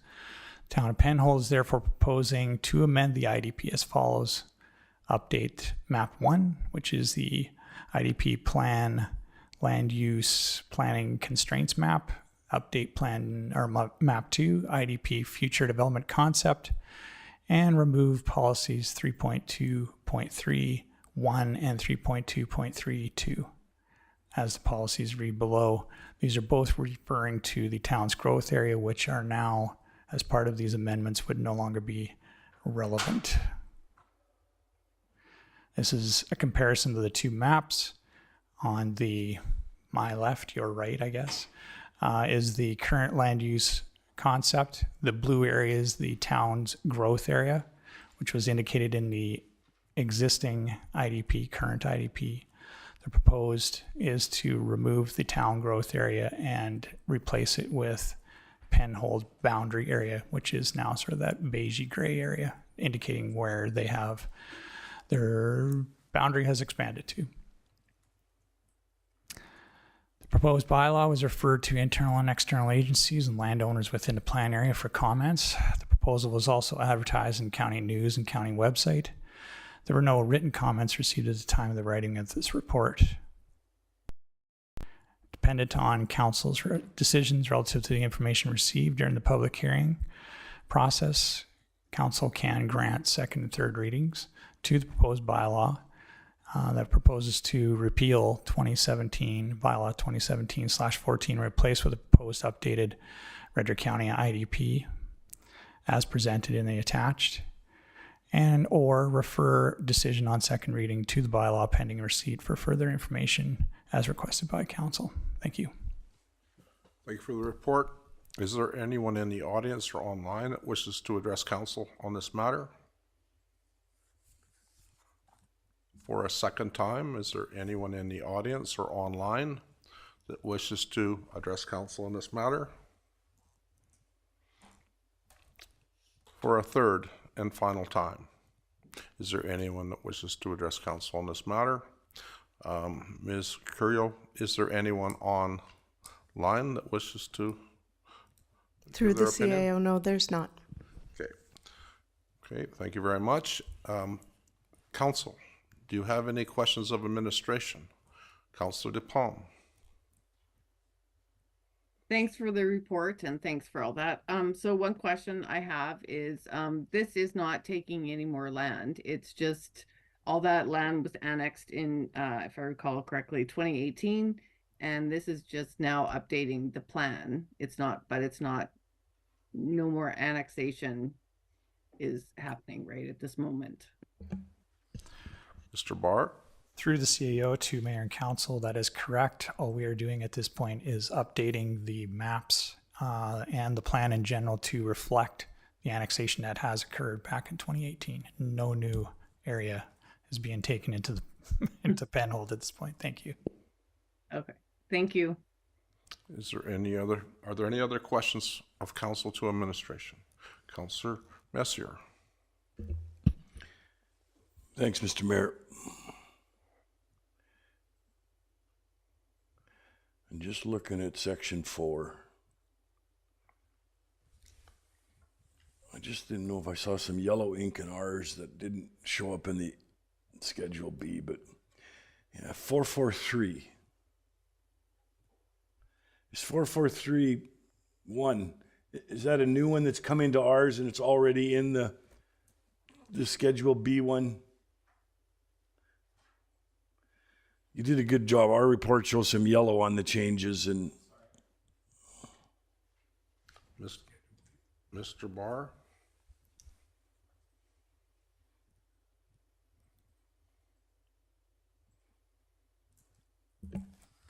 Yeah, I'm not quite sure why that's highlighted. I think it was at the time we're just flagging it because it had town growth area, but it's still, I think we're okay to leave that in there for the time being. Okay, it was in, it's still relevant, it will stay in. Absolutely. Thank you, Mr. Mayor. Any other questions of administration? Seeing that we've heard from the public, we've heard from administration, we've had our questions answered, I'm going to declare the public hearing closed. Council, this is our opportunity to make a decision. Councilor DePalm. I would make the motion if we're ready for that. So I would make the motion to give second reading to bylaw 2024/20. Second reading is moved by Councilor DePalm. Has been moved by Councilor DePalm. Is there any discussion? Seeing no discussion, all those in favor? Has been carried unanimously. I'm looking for third reading. Councilor Kennett. Yeah, I'd move third reading at this time. Third reading is moved by Councilor Kennett. Is there any discussion? Seeing no discussion, all those in favor? It's been carried unanimously. I'm looking at our agenda. We only have one. 5.2. All right, let's oh yes, we jumped over that this morning. Jumped over lots of stuff this morning. Thank you. All right, let's go to 5.2. Elnora Library.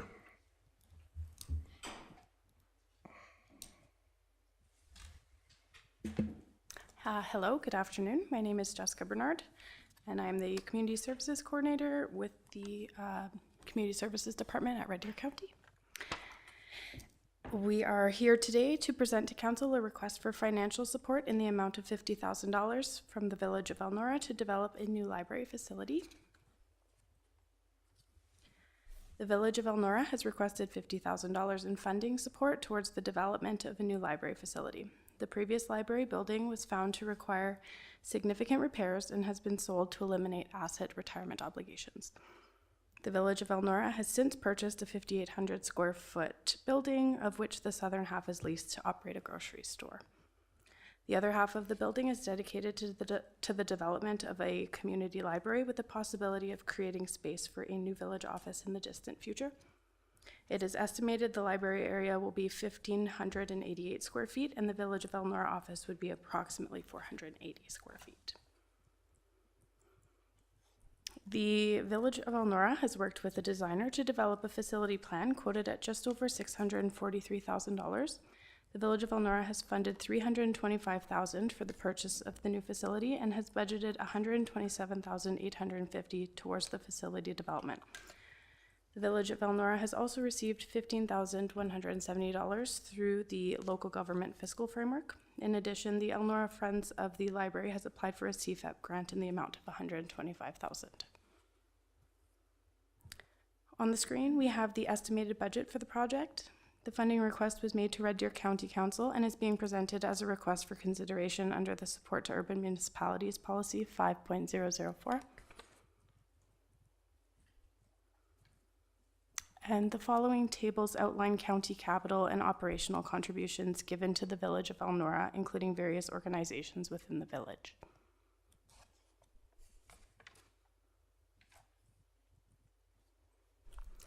The guidelines for support to urban municipalities policy 5.004 indicate that consideration is required for the amount being requested in proportion to the total estimated cost of the project and the other forms of funding being leveraged, requested, or considered for the project. As per the tables on the previous slide, Red Deer County has provided historical financial support to the Village of Elnora and to other projects within the village. The Village of Elnora does not have recreational and/or cultural facilities within its community that are equivalent to those in other urban municipalities. The library would be considered Elnora's main community amenity. As an example, other urban municipalities receiving funding from Red Deer County have arenas, swimming pools, libraries, multiplexes, playground facilities, and splash parks, while Elnora has minimal facilities. Administration has confirmed that the project meets the guidelines and criteria for a Community Facility Enhancement Grant, CFEB, under Section 3.3.3. As municipalities are not eligible for CFEB funding, the Elnora Friends of the Library has applied for the CFEB grant and is awaiting their result. If the application is not successful for CFEB, the village plans to utilize their provincial local government sustainability funding for the project. Merits for consideration of this request include: A, the Elnora Library holds 144 memberships, of which 46% are from Red Deer County. B, Red Deer County residents utilize the facility for additional programming. C, the Elnora Library is the community's recreation and culture resource center. On to financial implications. The approved 2024 Community Services Operating Budget allocates $100,000 for contributions towards facilities in other municipalities, of which $25,750 has been spent to date. Administration has not received any other formal requests for funding of municipal facilities as of the date of this report. Funding for this project could be provided within the limits of the 2024 operating budget, or council could direct administration to draw funding from general reserves by resolution. This request does not qualify for the use of municipal reserve. Additional implications. Community Services provides operational funding to 7 libraries in Red Deer County. This 5-year funding agreement amounts to a total operational funding contribution of $269,708. We've not historically provided capital funding to libraries, and this funding decision may establish a precedent for other libraries that serve Red Deer County residents to submit capital project funding requests to Red Deer County. Communications plan. As part of the agenda, this report has been shared online. Live tweets are being shared on Red Deer County's Twitter account as the meeting progresses. Direction on this matter will be included in the meeting minutes, which are published online and summarized in the county news. A letter will be sent to the Village of Elnora advising of council's decision. Council may approve the request from the Village of Elnora for $50,000 towards the Elnora Library project allocated from the 2024 Community Services operating budget based on the rationale that the total request is less than 10% of the project. Provide funding to the Village of Elnora for $25,000 towards the Elnora Library project allocated from the 2024 Community Services operating budget based on the rationale that county users comprise roughly 50% of the library membership. Approve funding in another amount allocated from the 2024 Community Services operating budget, council to determine the amount. Refer the decision, have I skipped one? Nope. Refer the decision on the matter for further information with council to provide direction to administration on specific details required and or deny the request. Our recommendation is that council provide funding to the Village of Elnora in the amount of $25,000 towards the Elnora Library project, with funding allocated from the 2024 Community Services operating budget. Thank you for your report. Are there any questions of administration? Councillor Moore.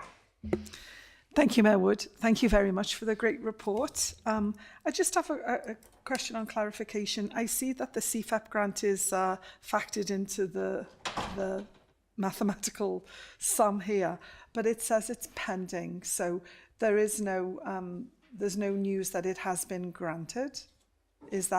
Am I correct in my assumption there? Through the CAO to Councillor Moore. That is correct. They are still awaiting result. It is our understanding that if they are not successful with that application, the Friends of Elnora Library, that the village will be allocating some of their funding through the provincial grant that they received, the local sustainability. And that would be in the exact amount of, what is it, 125,000? That is correct, yes. Thank you. I see hands up. Councillor Ramsey, followed by Councillor DePalm. Thank you, Mayor Wood.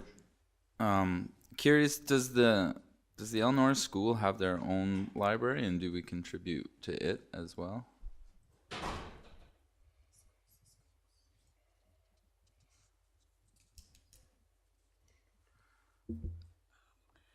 Through the CAO to council, there is the school. I'm not sure if they have their own library, but we, Red Deer County, do not contribute any funding, capital, or operating otherwise to that library. Councillor DePalm, followed by Councillor Kennett. Thank you for the report. I just one question. It said in the report that Elnora was considering putting their county or their municipal chambers in the same building. I guess how do we know our funding wouldn't go to help build their town council chambers?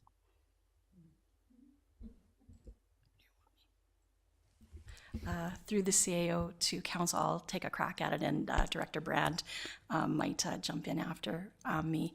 The first phase of the project is they have the grocery store, and then the second phase, is to do the library, and then they're contemplating adding the village office at a later date. So if funding is awarded, we can ensure that because it's within that first two phases, before they do that, we can have the accounting back that they've spent it towards the library. Okay, thank you.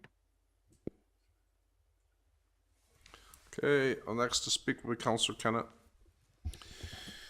Yeah, thank you. With this facility, they already have a business operating there. Is that my understanding correct, or are they planning on? Through the CAO to council. So correct. There's currently in the southern half of the building, there's a grocery store operating, and then the other half has been allocated for this project. Okay. I guess my question would be, are they allocating any of the profit they're receiving from that business to this? Or is it?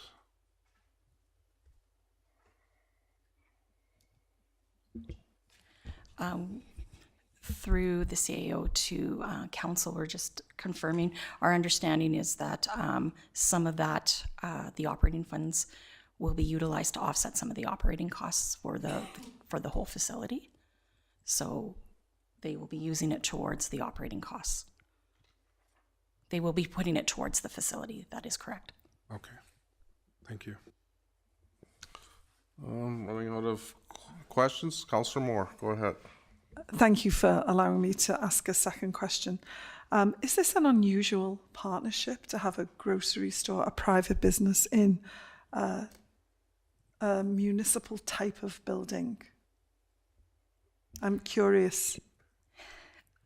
Through the CAO to council, this one was a bit of a challenge for us just because Elnora is not a large urban municipality.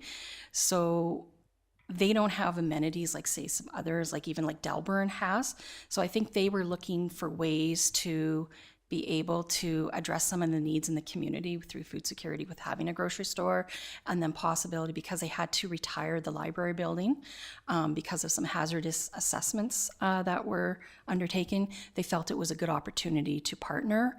Other larger municipalities we've seen through the province has partnered in other ways with other, like for example, the Collicutt Center. They have their main recreation facility, but they also have in it some physiotherapy, I believe, and some other businesses that operate within. So is it the same?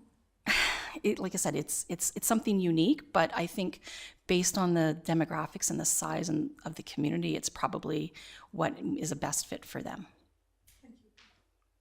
Any other questions?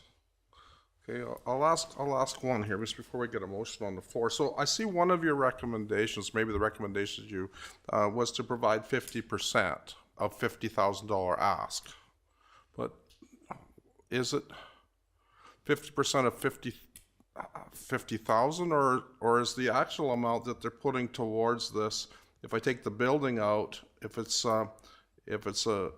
facility development contribution 127 and grants and everything else, $25,000 wouldn't be 50%, it would be a small portion of the total. Would I be correct to say that? That's my question. Yeah, through the CAO to council. The recommendation is, the first one was approve an amount of $50,000, which was what the request was from the village. The second was to option that was available to councils to approve up to $25,000, and that was based on the memberships of the county library. So it wasn't based on the overall cost. We're just basing it on what the actual request is, which was $50,000 from the village, because that's all they've asked us. So the first one is to approve it. The second one is to approve at $25,000, and our recommendation was to approve it at the $25,000 amount. Okay, so if I ask my question a different way, then what would the percentage of Red Deer County residents of the project cost be if we did it a different way? I'm just trying to get it in this proportion of what I'm trying to figure out is what the proportion actually is of Red Deer County residents, if we were what we're contributing and what the Village of Elnora would be contributing. Through the CAO to council, that's not something that through the application process was provided with enough granularity that administration would be able to provide that. So as Councillor DePalm had mentioned, there is the indication that there'd be potential for a municipal office to occur in this space in the future. And so administration's recommendation, when we look at it overall, the request to the county is less than 10% of the project total. So we believe that it fits within policy 5.004. And then the question is just whether we, council would like to fund the request fully or based on some rationale. And since we have not funded capital for libraries in the past, similar to an administrative recommendation you saw a few weeks ago, where the recommendation was to fund 50% of the ask, that's hence why you have those options available to you. Thank you for the clarification. Appreciate it. Councillor Holzman. Just a question of clarity then on that. So what I'm reading in the report is that your budget allocates 100,000 for contributions. We've only used 25,750 to date. Is that correct? Through the CAO to council, that is correct. Thank you. Okay, any other questions? Councillor Massier. Yeah, I don't know, a question. I'm ready for the motion, and if you're ready, if there's no more questions, you can make the motion, sir. oh, Dana's got a question. Oh, I'm sorry. I didn't. I'm sorry. Sorry, Councillor DePalm. That's okay. I just in the report, it says that the town has, I think 144 memberships. I think that's what I wrote down. And those are all Red Deer County residents that hold those memberships. Is that what I'm reading in the report correctly? Through the CAO to council. So the Elnora Library holds 144 memberships in total, of which 66 are Red Deer County residents. That's makes up 46% of their membership. Okay, and so so this is just kind of moving over to a different facility from the library that they already had there, right?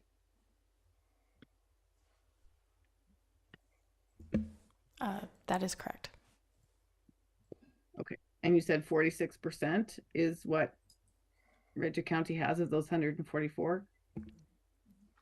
Okay. Okay, thanks. I just needed a little more clarity, that's all. Okay, still on questions, Councillor Moore? So just to clarify that the recommendation of 50%, i.e. 25,000, is based on the 46, roughly 50% of the memberships held by Red Deer County residents at this library. Through the CAO to councillor, that is correct. Thank you. Any other questions? Councillor Massier. Thanks, Mr. Mayor. Isn't that something, poor little Elnora? The library was half condemned, or is going to cost a lot of money to fix it, and I really like the report. I think you nailed it. It's one of the key amenities in Elnora that our ratepayers use.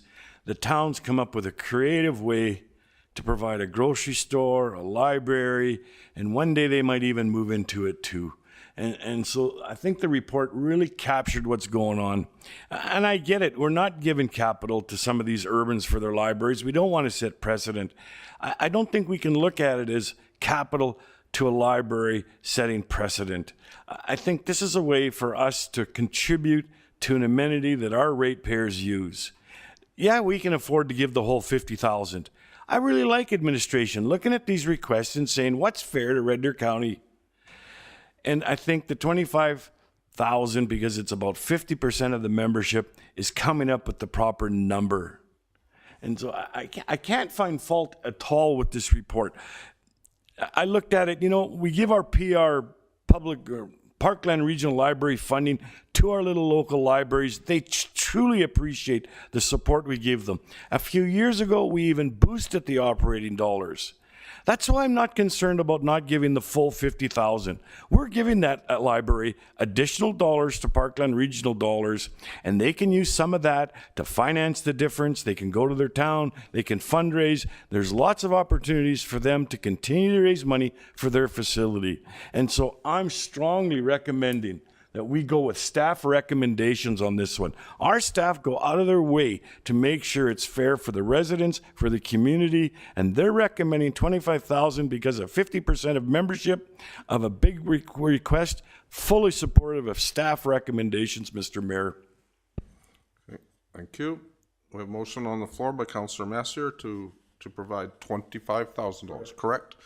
Okay, discussion, Councillor Kennett. Yeah. I think what Councillor Massier has said there rings true with me too. We're not just giving them $25,000, but there is other funding that we're contributing as well. So I think the staff have really looked at this hard. they brought it up in the report. This could be a precedent setting, so I think the 25,000 is appropriate in this case to help them out. There's many ways they can fund this, and I think they'll be successful with this. Thank you. Other discussion, Councillor? Or Thank you, Mayor Wood. So I would support Councillor Massier's motion, and I really like the mathematics. That's why I needed that clarification, that it is reflective, the recommendation of the usage.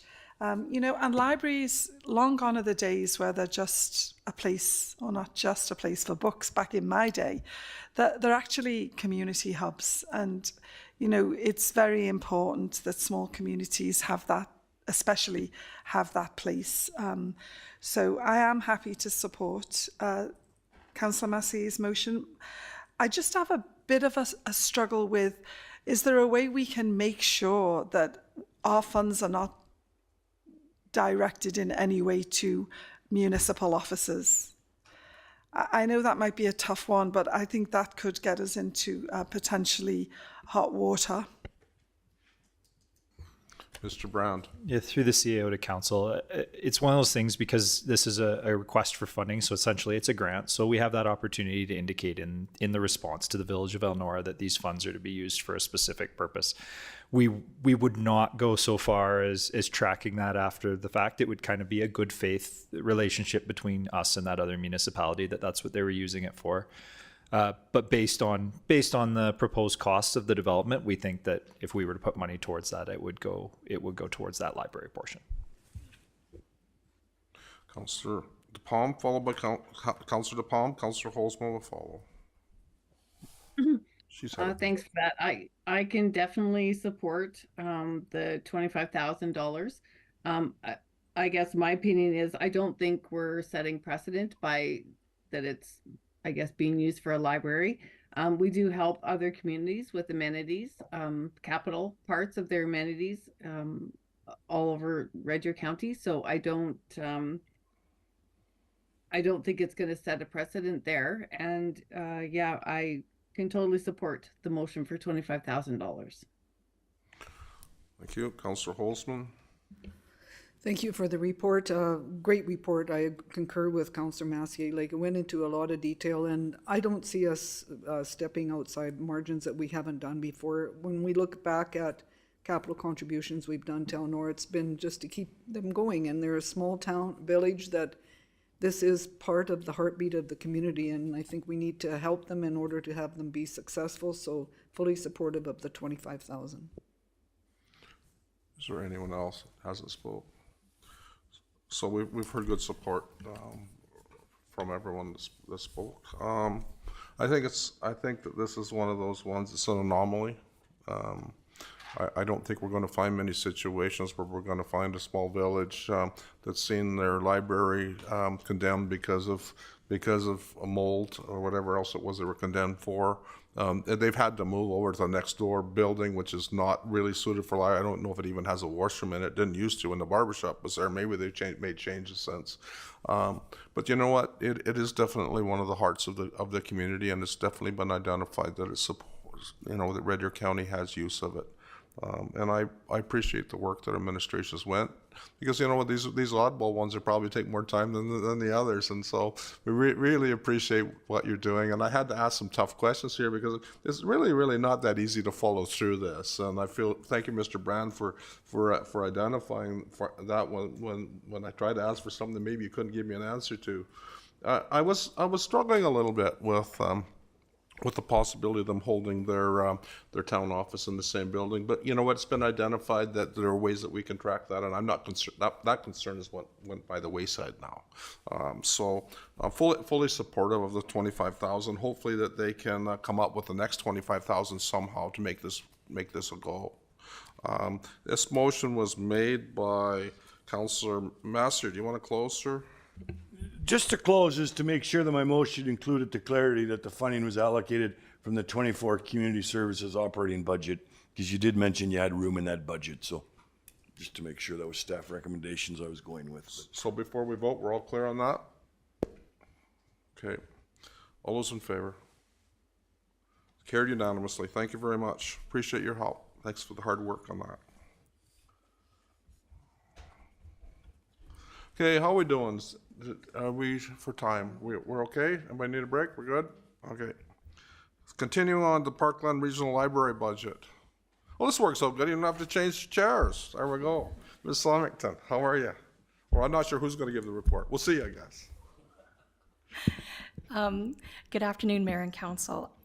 Today's presentation is to present the proposed 2025 budget of the Parkland Regional Library Board.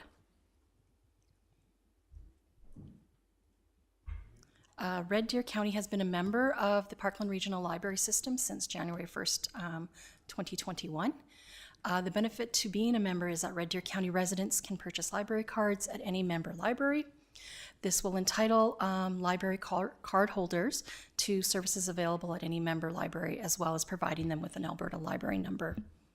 The Alberta Library Number allows county residents to access the Red Deer Public Library as well as other libraries throughout Alberta. Through this agreement, member libraries in Red Deer County receive municipal and provincial funding. The Parkland Regional Library Board has requested approval of their proposed 2025 budget. Under Clause 8.2 of the agreement, the PRLS is required to forward a copy of its proposed budget to all members, requesting that members consider approval of said budget. The budget becomes effective when the PRLS Board receives a written notification from 2/3 of the member parties to the agreement. The 2025 budget provided by Parkland Regional Library System contains expenses of $3,900,392, which indicates an increase of approximately $72,213 over the 24 budget. Expenditures are set to increase by 1.9%, while the per capita funding amount projected for the 2025 budget is set at $9.81, which is an increase of 63 cents over the 2024 budget's per capita rate of $9.18. Despite the increase in the per capita requisition, the annual requisition amount for Red Deer County will decrease in 2025 due to the use of the Alberta Municipal Affairs official population list versus the previous use of the Alberta Treasury population numbers. The county's 2025 budget portion is estimated at $195,543, which is a decrease of $5,775 from the 2024 requisition. Total amount of $220,000 has been allocated in our 2025 budget, and that was based on when we were putting budgets together on last year's use of the Treasury numbers. The PRLS per capita contribution from Red Deer County is within the limits of the county's approved budget. As part of the agenda, this report has been shared online and as well on our Twitter account as the meeting progresses, and direction on this matter will be included in our meeting minutes. Once a decision has been made, a letter will be sent to the Parkland Regional Library Board advising of Council's decision. Council may approve the proposed PRLS 2025 operating budget and send correspondence to the Parkland Regional Library System indicating Red Deer County has given member approval, or provide further direction to administration regarding this matter. And staff's recommendation is that Council approves the proposed 2025 budget of the Parkland Regional Library Board as presented. Thank you for the report. Are there any questions of administration? Councillor Holzman?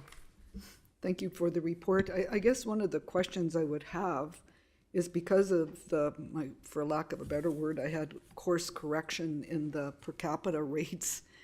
When this goes out to all of the other municipalities, because if you look in the detailed report, some are really going up higher, where we've come down lower. And I know from sitting on this board, that was a big controversy for a very long time about the census numbers. So is there a feeling that that'll go out and 2/3 of the member parties will agree? I guess that would be one of my questions Councillor DePalm probably could answer, because this was a huge, big debate item when I was on the board trying to get that census point to a consensus within all of the members, because there's so many members involved in this. Because if you look, some of the municipalities have really, really gone up, and they might not like the number they see with the requisition. Through the CAO to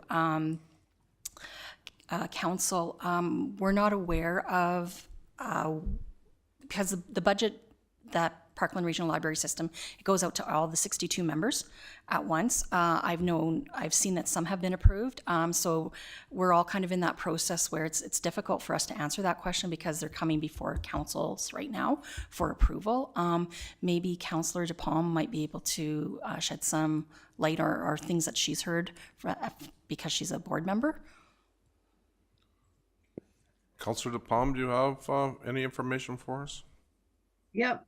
So this was going back and forth when I first got on the board. So they did come to, there was a few motions put forward and defeated. So they're going on, basically at the end of it, they all came to the, some weren't happy about the way the new numbers are going and others were. And at this point, without going back and opening up the whole, the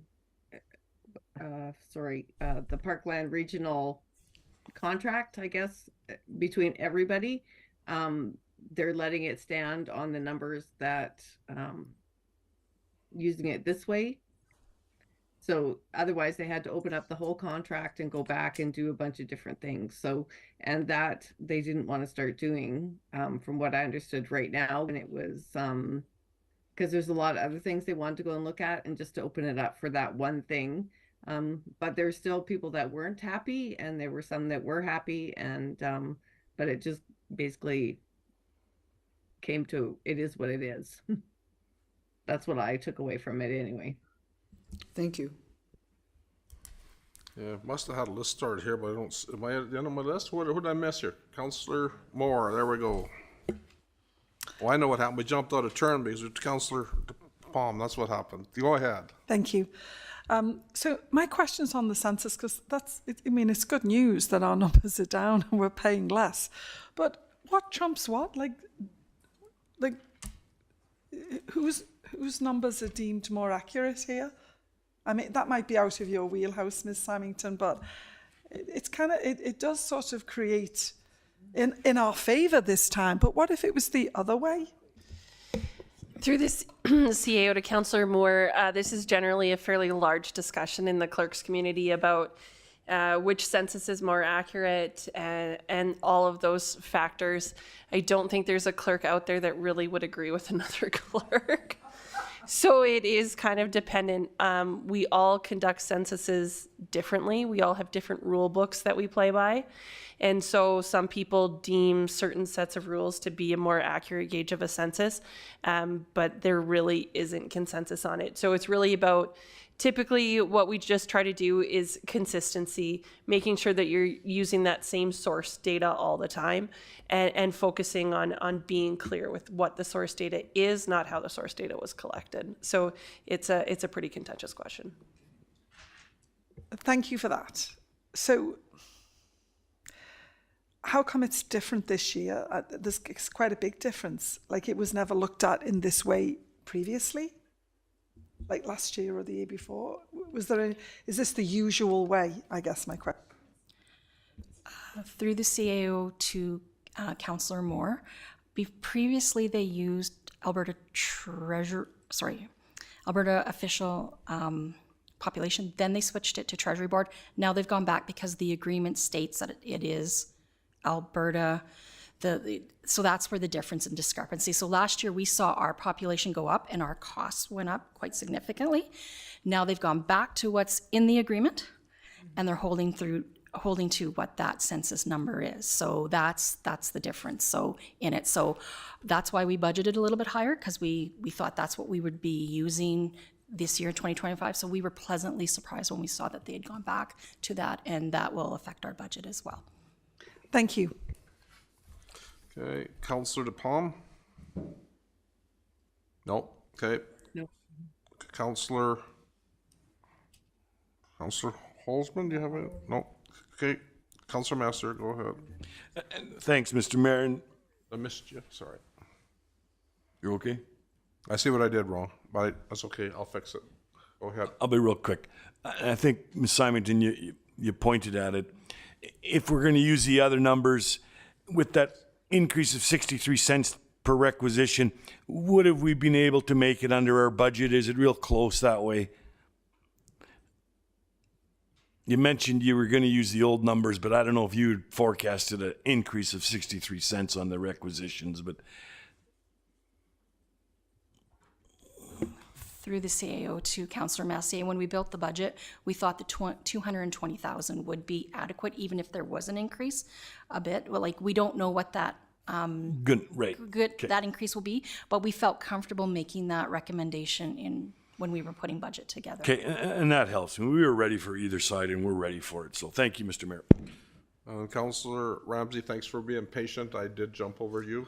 My apologies. No worries. I think my question was answered previously, but just a little bit confused and curious about the timing of budget.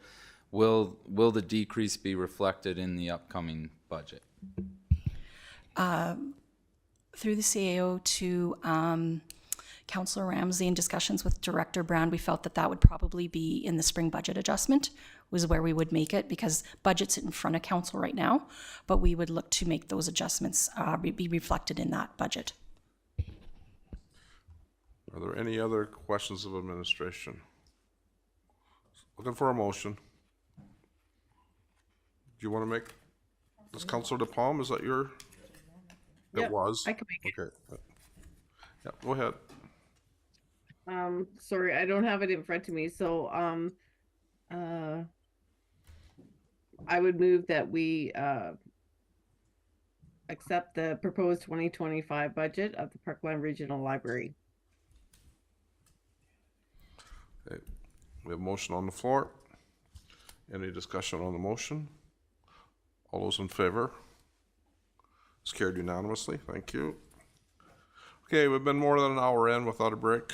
Folks, we're going to take one. Let's come back in 10 minutes. Be at 3:37.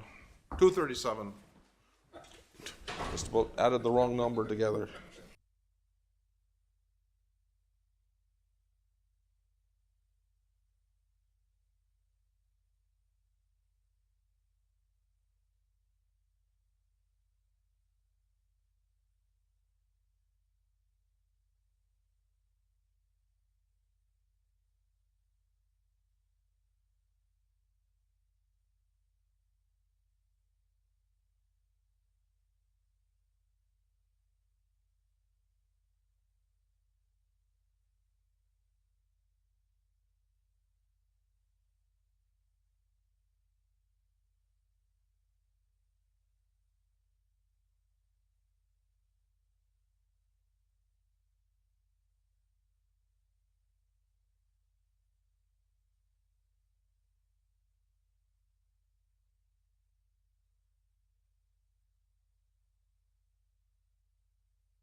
call us back to order. The time is 2:37.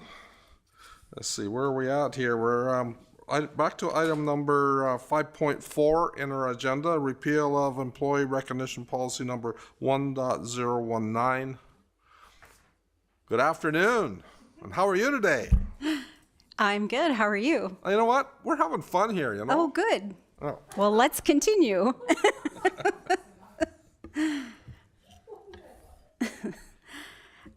Administration is reviewing policies to ensure alignment with governance review. One of those policies is Council Policy 1.1019, Employee Recognition.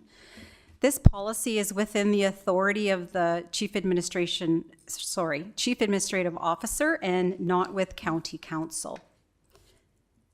Chief Administrative Officer is the sole employee of Council.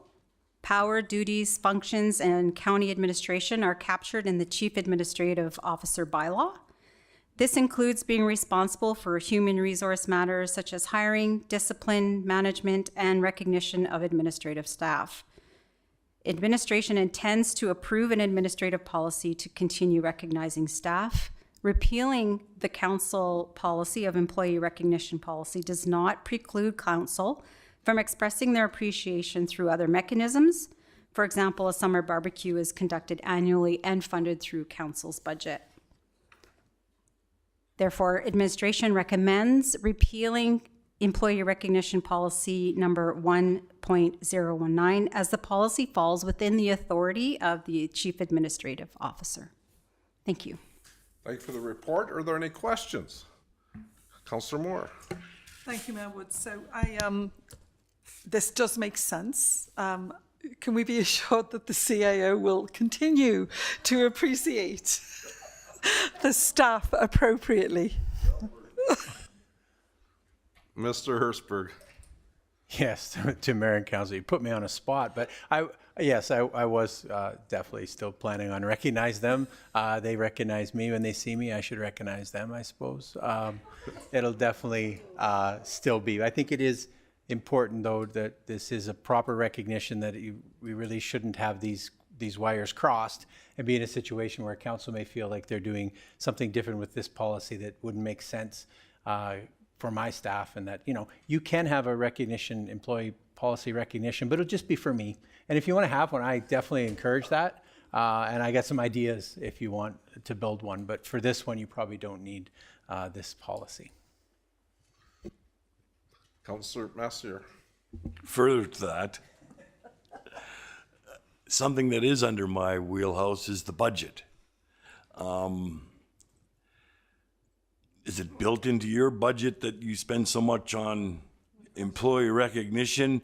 Do you need help from us to ensure that you have sufficient budget for that, or it's under the big one? Help me with how it's in your budget, or if it's a small enough amount, it's not a concern, because I'm with Councillor Moore, and I believe that a good CAO would recognize his staff and long-term staff, but there must be budget in place to do so. So I want to ensure that the budget is in place to do so.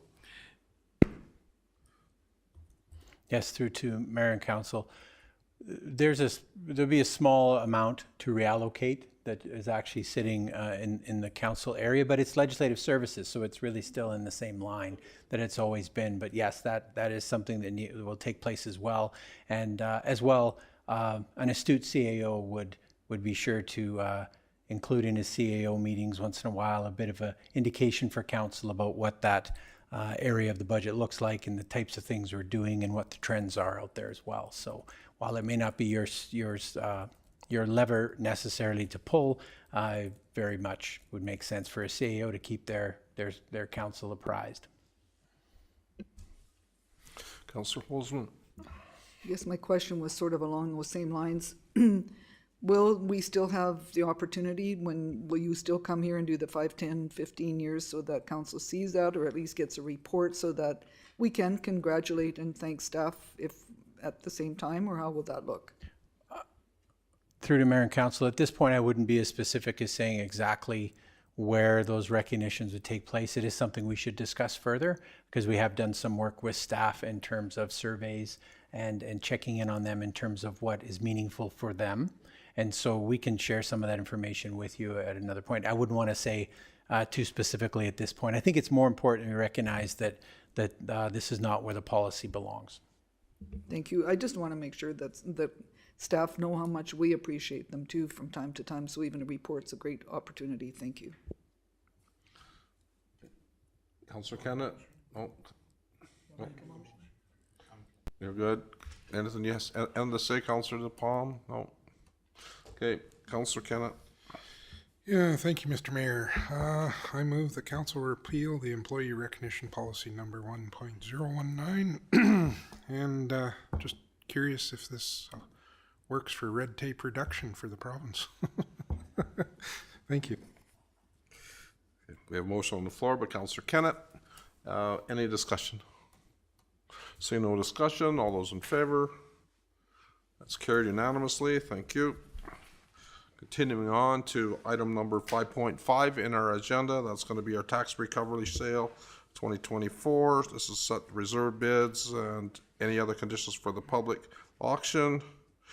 We're okay to do this in public? Yep. Council, you are okay to receive this report in public. Should council wish to discuss the exact amounts of the reserve bids and how those were calculated, we'd ask you to go and close for those discussions. Thank you. Thank you. Oh, there he is. Yeah. And how's it going today, Mr. Graves? Even though the name says wrong up there. Yeah, it's going very well. Thank you. Absorbing a lot of good discussion. So today I'm going to talk about the tax recovery sale for 2024. So this is in section 419 of the MGA. Requires that council must set for each parcel of land to be offered for sale at a public auction a reserve bid that is as close as reasonably possible to the market value of the parcel and any conditions that apply to the sale. A municipality must annually, not later than March 31st, prepare a tax arrears list showing the parcels of land in the municipality in which there are tax arrears for more than 1 year and outstanding tax arrears on mobile homes for 1 year. If the arrears are still outstanding in November of the following year, a property sale date is scheduled to collect the taxes owed to the municipality. As of writing this report, and about 10 minutes ago, we have just 2 properties now with outstanding taxes. We just received a payment at 2:30. The financial implications, the assessment services manager has reviewed the market value of similar properties and the assessed value of the outlined properties in arriving at a recommended amount. The reserve bids must set as close as reasonably possible to market value. If the auction results in an equal or a higher than reserve bid amount, the outstanding arrears and cost amounts are deducted from the sale proceeds and the balance is paid to the current owner. If the auction process results in no sale occurring, then the county may proceed to take ownership of the property. So the alternatives are to approve the reserve bid amounts, defer the decision and request administration to provide additional information. And the recommendation is to approve the reserve bid amounts and the sales conditions for the public auction of tax sale properties as presented, with the public auction to be held on November 8th, 2024 at 2 p.m. Thank you. Thank you for the report. Councillor Kennett. Thank you for the report. What is the deadline for these remaining properties? If they paid up, they would be taken off the auction. Is it right up to November 8th, or are we talking right now? Through the CAO to mayor and council, we take payment right up to the 2 o'clock date. So they came in at 1:30. They could pay and be off the auction. Perfect. Okay, thank you very much. Any other questions?